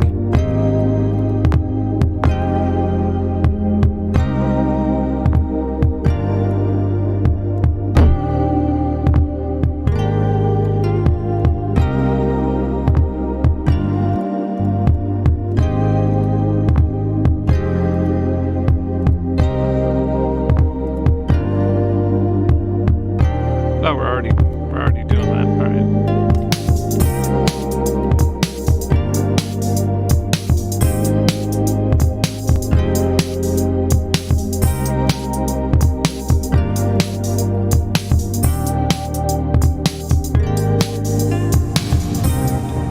Let's see if we could get like a little gate.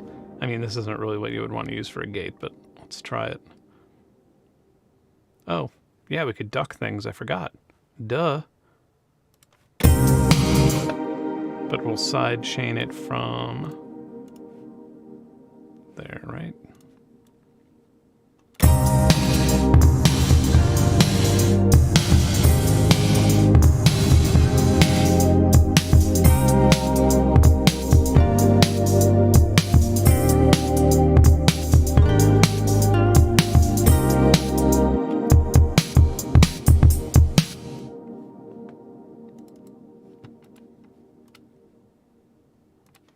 So I guess if we were like actually making a real song here. Counting sheep to help me sleep doesn't work at all.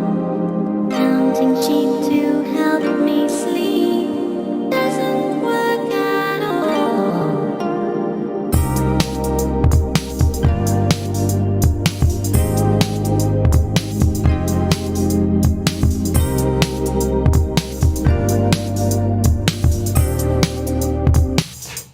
You could actually get some good drum sounds just out of Convolver, to be honest.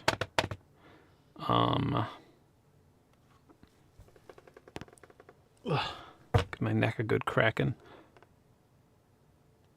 Oh, I bet we could actually get some weirdness out of this multi-band delay, because I've not played with this long enough at all. So let's hear that. Let's hear this. Wow, I love it already.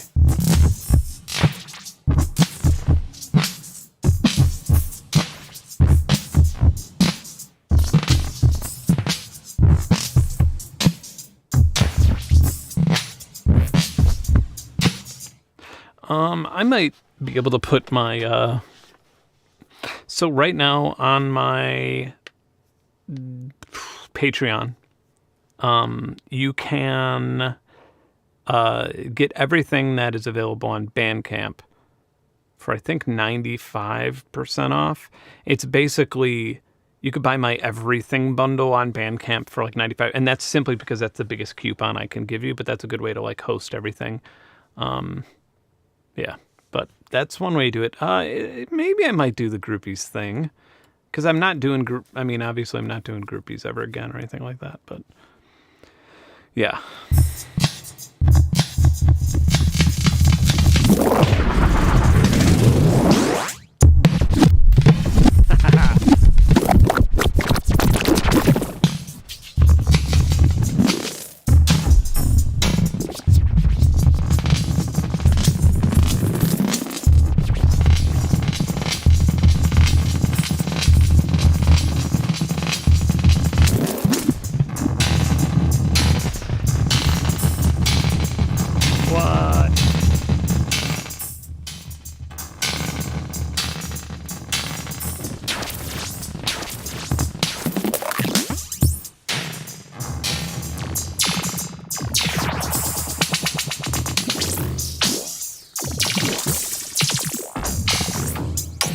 Jesus, I love this.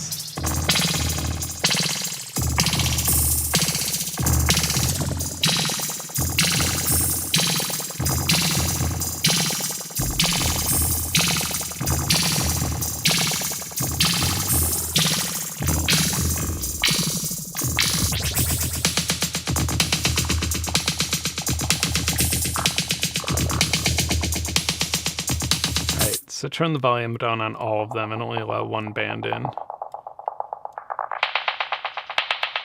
Let's like one low band maybe. Find the kick.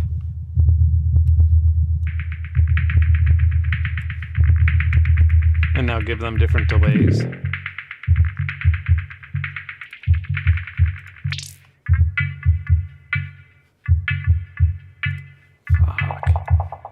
This is great.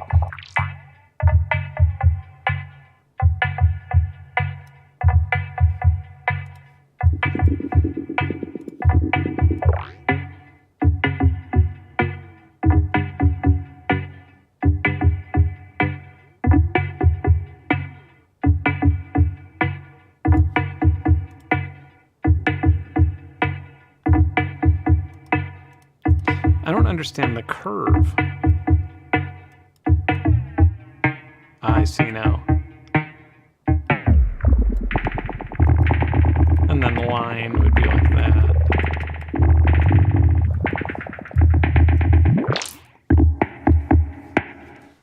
And then I keep pitch?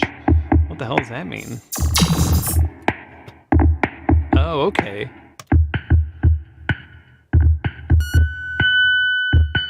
Sorry, it's gonna be annoying, but...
thinking. Yeah, you could like create different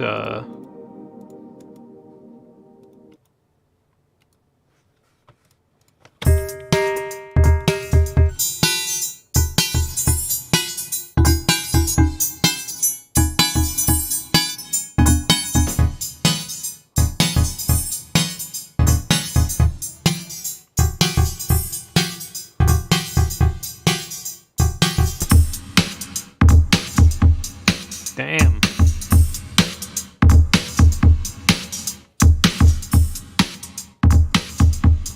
All right.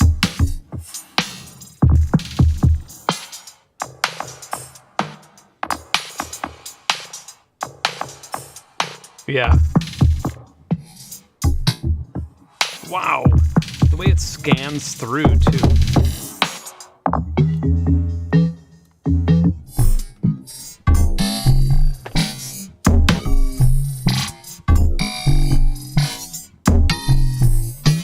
Fuck. Dude, okay, I'm gonna patch this morph to the kick.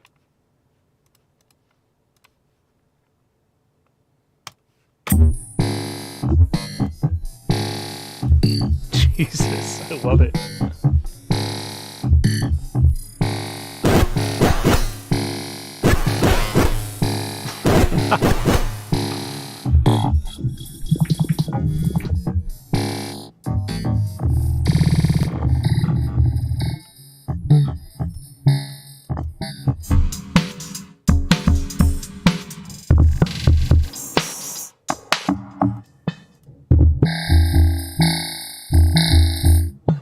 Wow.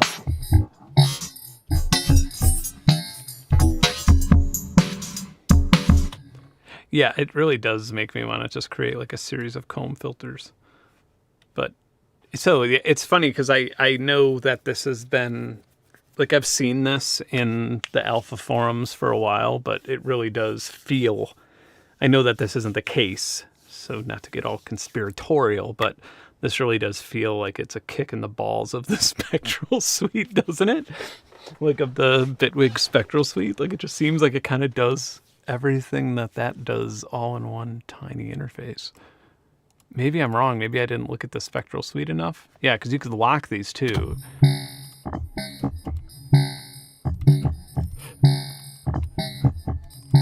Like if you wanted to lock some of these here and then...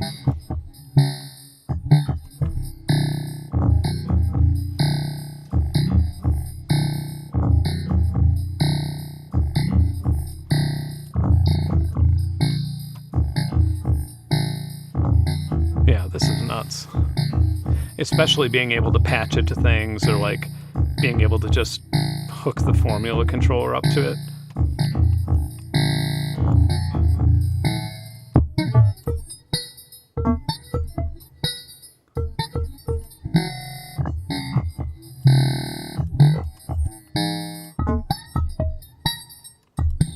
Wow.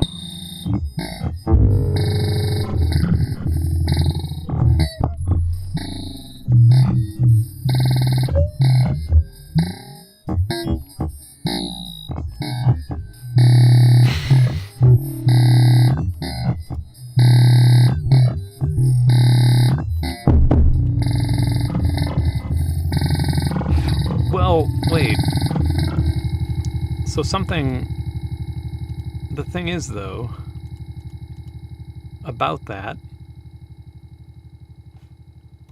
is each one of these... Yeah, each one of these can have their own automation clip. And something tells me that they probably...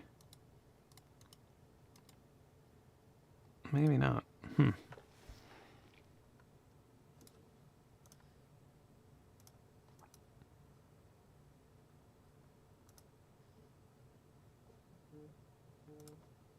Yeah. Because they have the delay mode, or you could look at the delay, you could look at the volume, you could look at the pan. So I guess if we were to arpeggiated textures, okay, I'll try this. I don't know what that means. could probably disconnect this if I want to look at presets, huh?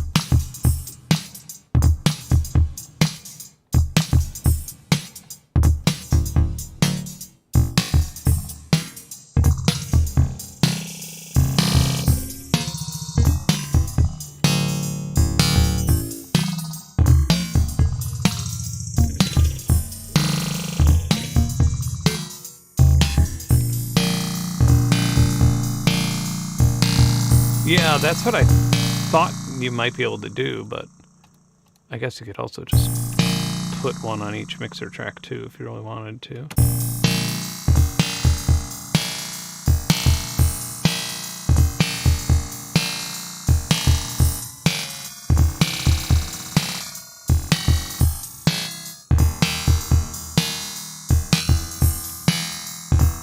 Okay, so I'm going to go to just spring glitter. Empty here.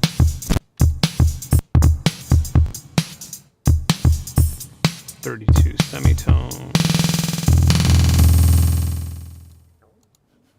And I'm just going to actually try and turn the volume down on all these except for, I don't know, this one. Ah, I see.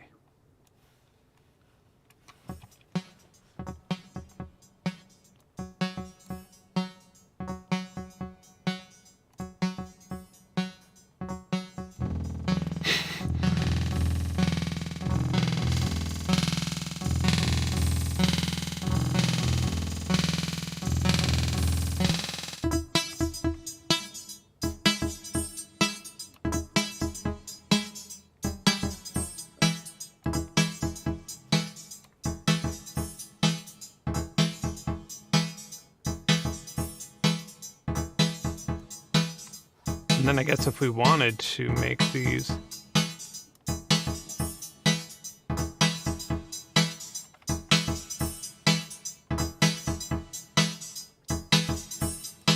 and then can I copy the banks? I'm sure there's a way.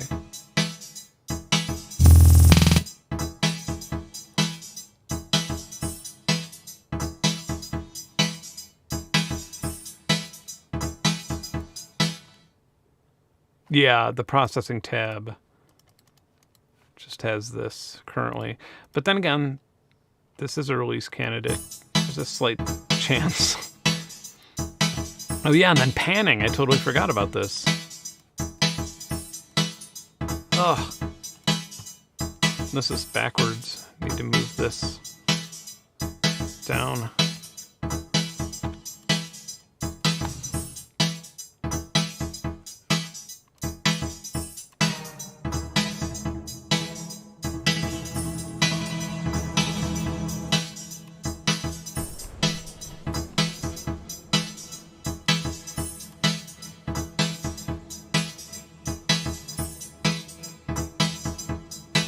That's so cool. I love it.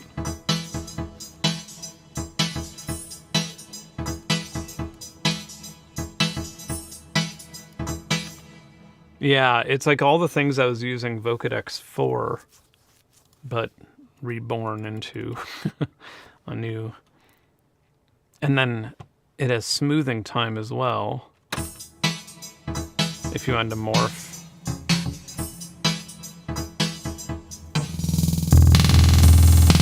Oh, you know what else we could do? So on the delay, we could lock these. Just these musical channels here. Same with the volume. Lock the volume. Parameters. Panning, who cares? And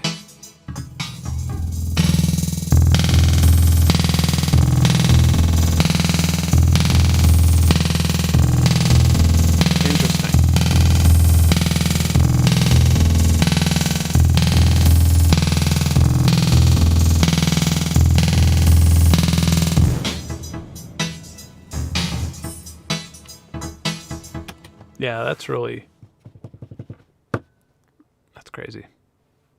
I dig it. Yeah, what a powerful thing. kind of funny too to be like, oh yeah, let's check this out really fast just as a possible auxiliary effect for this.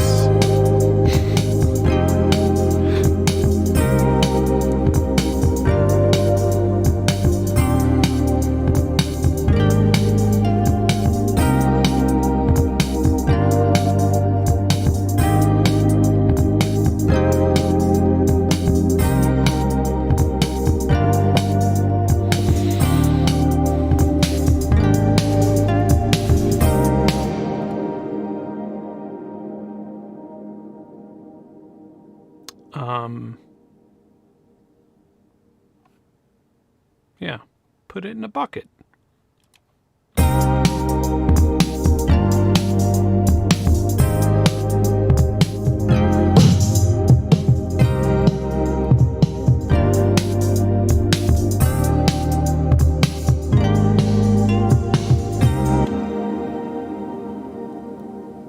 Counting sheep to help me sleep doesn't work at all. Counting sheep to help me sleep doesn't work at all.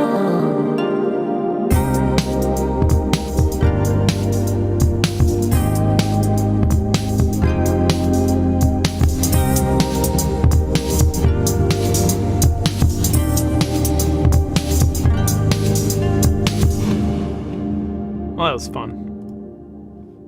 Yeah, clearly I could just like turn this channel into FL streams and not get bored.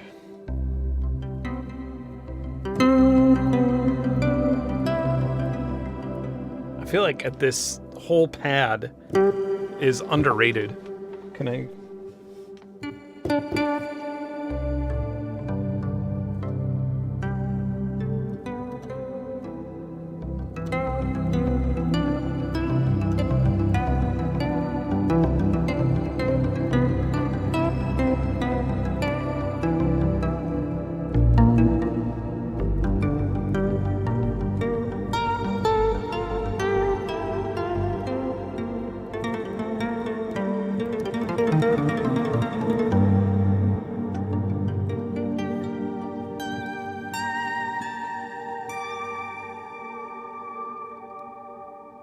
Yeah, listen to that after, and it's all because I'm using it's all because I'm using that fucking dude's voice to modulate it.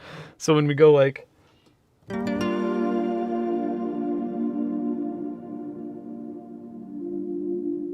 we get a little bit extra there.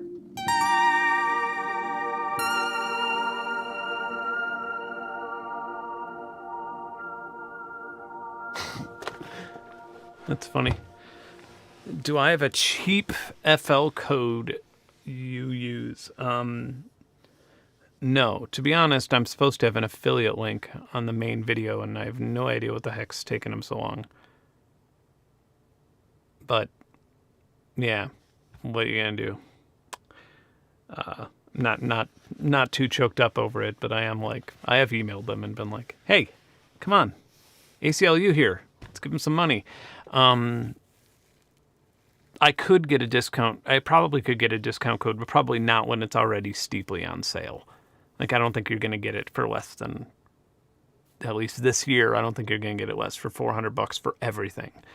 Because keep in mind, like in my video, I mentioned my video, the amount, the 10-year price of these programs, like compared to Ableton, compared to Bitwig, any of these things, it's literally scraps in comparison to what you'd be paying for these other DAWs with the license upgrades and the license maintenance or the subscriptions or whatever it is that they have.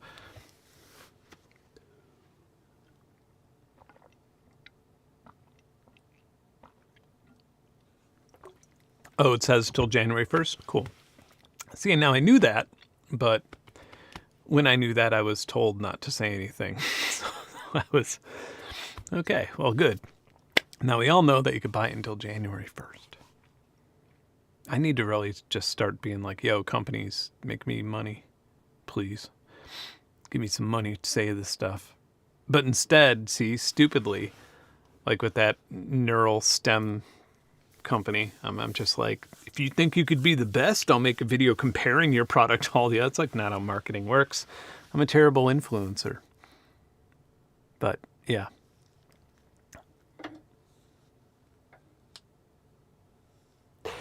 Yeah, I agree. Multi-band delay could easily. Now that I've played with it, I feel like 150. I mean, especially what were we looking at earlier? That those contact libraries that were $700, $800.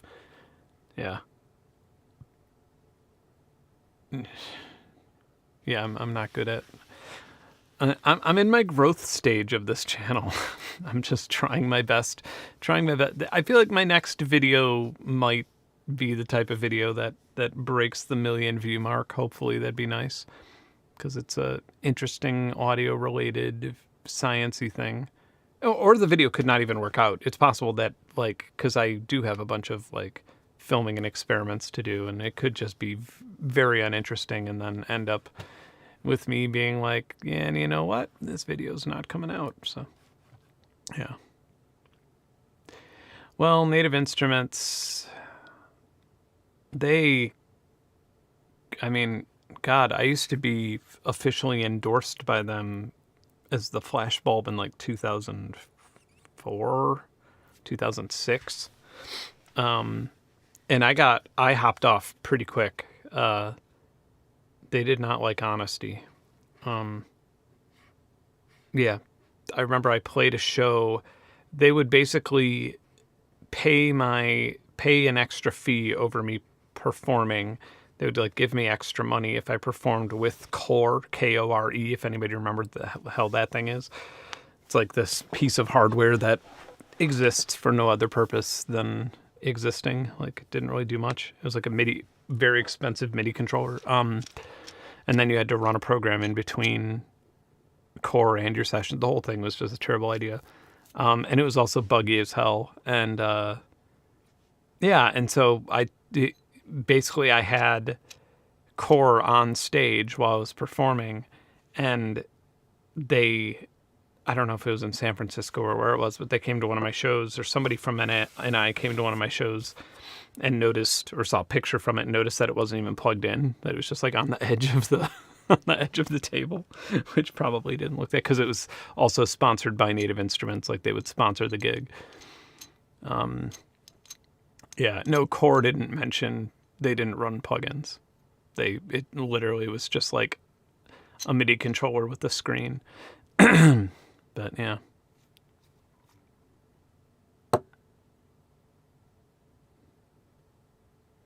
Yeah, you could use FL as a plugin.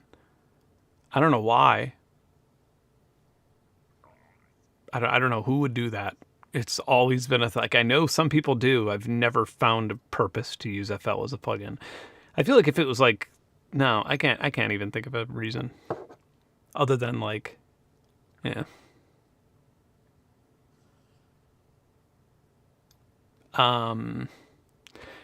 Ben, you said you wanted to use a jazz trio to play one of your flashbulb songs. Are you going to do that? Probably not.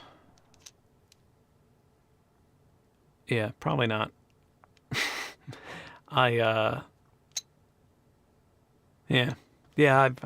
retired from shows unless something huge changes my mind. But I'm just, yeah, my last gig was, I kind of knew it would be, and yeah, it's all right. I'm old.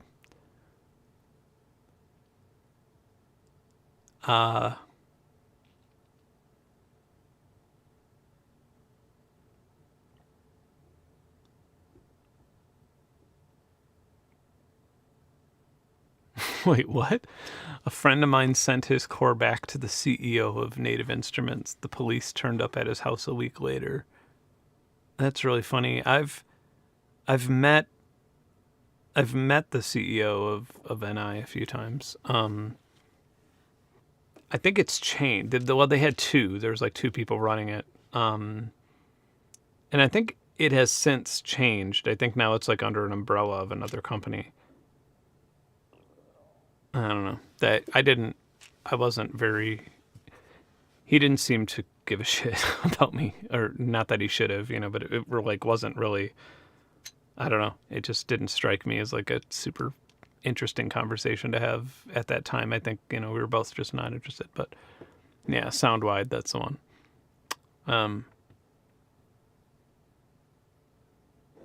Yeah, my dad plays shows, but here's the thing. Here's the thing about playing shows. I've been playing shows since I was 15. That's when I started, I think 14, 15.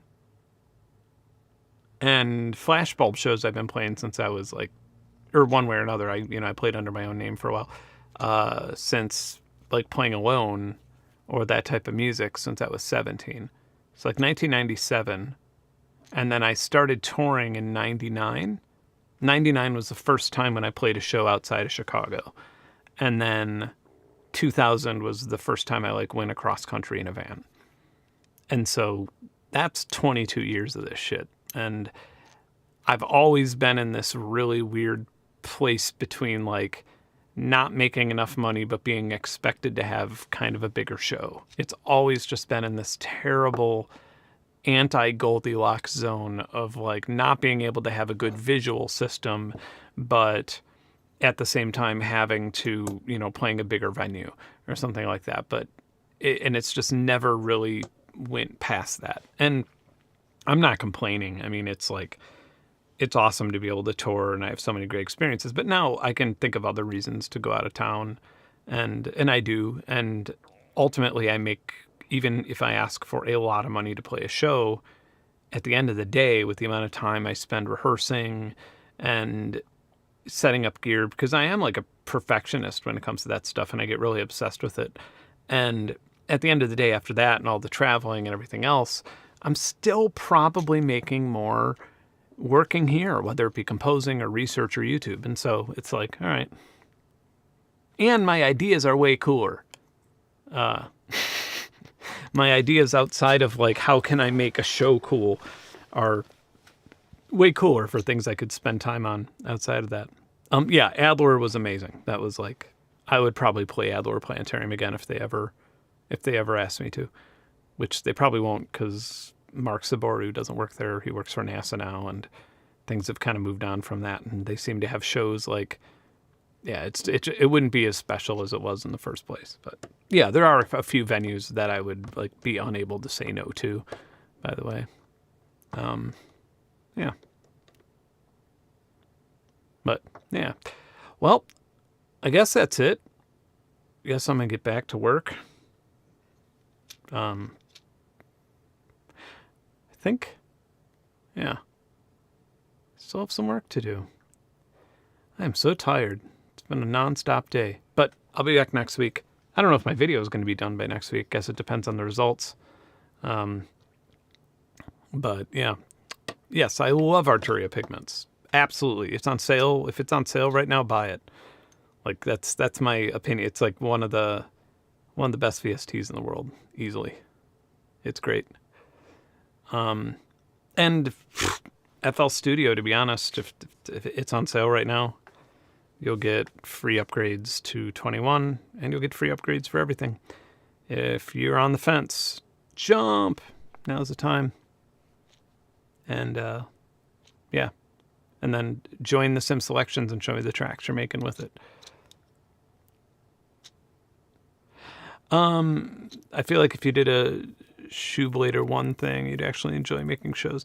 Yeah, I would, but again, it's like one of those things where now I'd have to take the tour income that I'm making and split it between 4 musicians. So here's something that happened that like when I retired, I didn't want to retire. When I like mentioned that I'm not playing any more shows, I didn't want to retire on a note that was super negative, right? I didn't want to be like, because the industry's fucking rigged, because that's all I ever talk about anyway. And so I was like, let's just do this on a nice note. And a lot of people then were like, wait, why?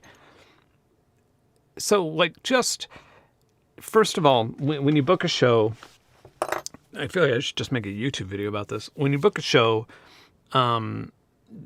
generally, and I'm talking about a venue bigger than like a small bar or bigger, a venue that holds more than a few hundred people, like a venue, like let's say 300 and up. And generally, unless it was a small place like Lincoln, Nebraska or something, I would be desiring to play a venue that held, somewhere between 300 and 1,000 people. Maybe if it's LA or New York, I would want to go for 2,000. So anyway, so those types of venues, they have holds. And so you essentially have a booking agent contact them, say, hey, we're available on these 2 days. And then they say, okay, this day has 5 holds. This day has 3 holds. Those holds mean that those are other acts that have already inquired about that date.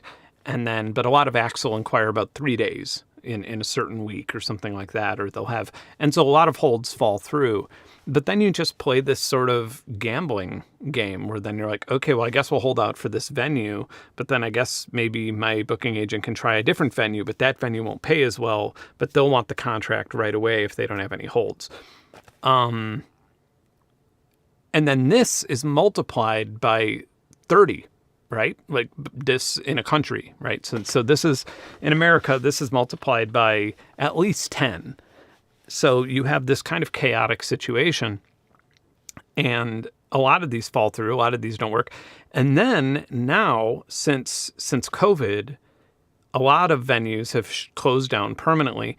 And so you have fewer venues, you have longer holds, which means that the venues are now paying less. And they're now saying, a venue that paid me, $2,500 to perform 3 years ago now would offer me 1,000 because there's another act that'll bring as many people that'll do it for that price because that's all they have. It's sad, but it makes sense because that's like a lot of artists are only making money from touring. And so I'm competing with people who are a lot more desperate for the night to perform and a lot more desperate just to be able to pay for a hotel and get to the next city after that. Whereas I don't have that motivation. If I'm playing a show, they have to make it rain. Like that's how the last 2 shows I played, I asked for an absurd amount of money, and that's why they were at festivals. So, I guess I don't have a booking agent anymore. I was with Madison House. It's one of the biggest agencies in the U.S. When COVID happened, they dropped me, understandably. How fucking terrifying would it be to be a booking agent during COVID? Like, that's your entire life is gone. Like, what do you do? And I'm still friends with him. I mean, it's not, but yeah, I understand. It's completely different. It's changed the atmosphere. So what do? Do I fake it? Do I just keep trying to play shows? Do I keep only playing festivals that cost people $250 to see me play? Or do I just hang it up? I'm just hanging it up. And if something changes, then great. If something changes for the better, if I'm able to book more shows without Ticketmaster or Eventbrite in there, because they take a whole fuckload of profit as well. If I'm able to do those things, then great. Then maybe I'll change my mind in the future. If a booking agent approaches me and says, hey, my name is Dan Schneider, and I'm an amazing booking agent, and I can get you into these seated venues where you can play quiet and loud music and play instruments and things like that, and I can pay you fairly, sure. I'll tour. I absolutely would. But what are the odds of that happening? The last show I tried to book was in London. And it would have been late this year. It would have been around now or in spring. And there was a seated venue that I talked to. I was just going to rent the whole thing out. I wasn't even going to negotiate with them. I was going to say, I'm going to rent the whole thing out because I know I can sell 4,000 seats in London. And just because it's the biggest in terms of my listeners, there's the most per capita, right? And it's also a massive city, and I also haven't played there in over 10 years. So, their ticket provider took 22%. 22% off the fucking top, 22%. And I was just like, okay, well, that changes things. Is there any way around them? No, we're locked in a contract. Okay, well then can we do something with bar? Can I get it? But no, we're locked into a contract with a provider for alcohol. And it's just well, then fuck it. Then fine. Then nobody gets a show. I don't know. So, yeah. Yeah, I heard about that, the insurance underwriting thing. It's just nonsense. And then there's a whole bunch of people who are, you know, got a lot of people being like, do you want to play a virtual show for free? I've had a lot of that where it's just like, no, I don't want to play a virtual show for free. Thank you though. Like that sounds like a whole lot of work for very low payoff for anyone. Like it just sounds like, oh yeah, I guess I'll just set up my gear in the living room and turn on a webcam. That'll be the same. Yeah. It's yeah. Well, we don't need to, I don't want to go back to illegal raves either, because that's been something I've sort of fought my entire life too. Just because, you know, there's been shows that I've been asked to play where they ended up just not paying enough or something. That one in Oakland that fucking burned down and took a lot of people's lives. Like, I definitely won't play a venue that isn't up to code. Because at some point, I was playing shows and was meeting like 16-year-olds whose, you know, moms brought them or something, and I would meet their parents. And that kind of made me realize, like, if it's an illegal rave, a lot of people who come to see me aren't going to really understand exactly that, you know, there aren't fire exits, that there aren't, you know, that there's one bathroom for 1,000 people, you know, things like that. And so it just kind of, also I played a show in 2008 with Kettle opening for me on that tour. And it was on top of a mountain in Washington. I'm not going to say the name of the festival, but it was the first of a festival that probably ran for 5 years after that, every year. And it was on top of this mountain in Cle Elum, Washington, and pretty rural. And it was a dirt road up to the mountain, and it was pretty crazy to get up there. Like, it took probably just, it didn't seem like the highest mountain, but from the bottom to the top, it probably took like an hour. And you know, and you're just kind of like biting your nails on this winding dirt road. And there were even cars that had fallen off the mountain that were on their way to this festival that you could see, like, you know, and there was enough forest to where they didn't like die, but it definitely, they would have to like somehow get a bunch of people to like lift it or tow it. I'm not sure how they got it out, but played this show. And I remember thinking, only to myself, just selfishly, I remember thinking like, you know, if I had a seizure up here or something, it would be really, really dangerous. Like, it would take me an hour to get even down to the main road before I was able to then, you know, have enough cell phone signal to find it, to call 911. Sure enough, somebody, I was headlining that night. Somebody watched me play and then laid down in their tent and OD'd. And didn't make it. They died. And it was because somebody was able to call 911, but the ambulance couldn't make it up. And it took hours and the person died. And like, you know, I don't feel responsible for that, but I do feel, now that I'm older, I feel like I would be responsible for that if that ever happened again. Even though the promoter is technically, I don't know who's the person doing the drugs. There's a lot of different people responsible for that, but it's like, at some point, if I'm saying, hey, come see me play way up on this mountain, person who is 18 and doing a lot of drugs, you know. Anyway. So that's it gets odd. Or the raid thing too, honestly. I mean, I've played shows that have been raided, especially early on in like the early Chicago rave scene and stuff. And now it's kind of like, again, when it comes to like the 18-year-old fan of mine, the 16-year-old fan of mine who would go to this thing, they don't understand that they could get arrested for being there. You know, like, they don't get that, because the tickets are on fucking Eventbrite. They could buy the tickets next to WWE Super Slam or whatever. You know, the two things are like on the same thing. And so it all looks legitimate, and none of these places warn you. None of these places say like, do you understand that you're coming to a place with no fire exits, that you are illegally trespassing in, you know, or that the city forbids to have this event and it's illegal to attend it. Like, none of them tell you that. None of them are up front. And I don't know. It's kind of, it's crazy. But yeah. Yeah. Viral Beats. I remember I have played a couple warehouse parties in LA, which is like LA. It's like it's supposed to be the entertainment capital of the world, and I'm playing in a fucking warehouse on, in Skid Row. Like, come on. But yeah, it's silly. Well, anyway, that's my soapbox for live shows. But maybe one day when we're all in the metaverse, I'll play a show. I could play it in Facebook Horizons. It'll be really fun. Everybody could like do archery and stuff while I'm playing. It'd be really great. But yeah. All right. Well, I'll see y'all next week. And everybody have a wonderful evening. Love ya. And yeah, let me know if you want any more specific FL Studio stuff other than me just messing around. But I feel like we got through Patcher. I feel like some people probably learned something, hopefully. All right. Good night.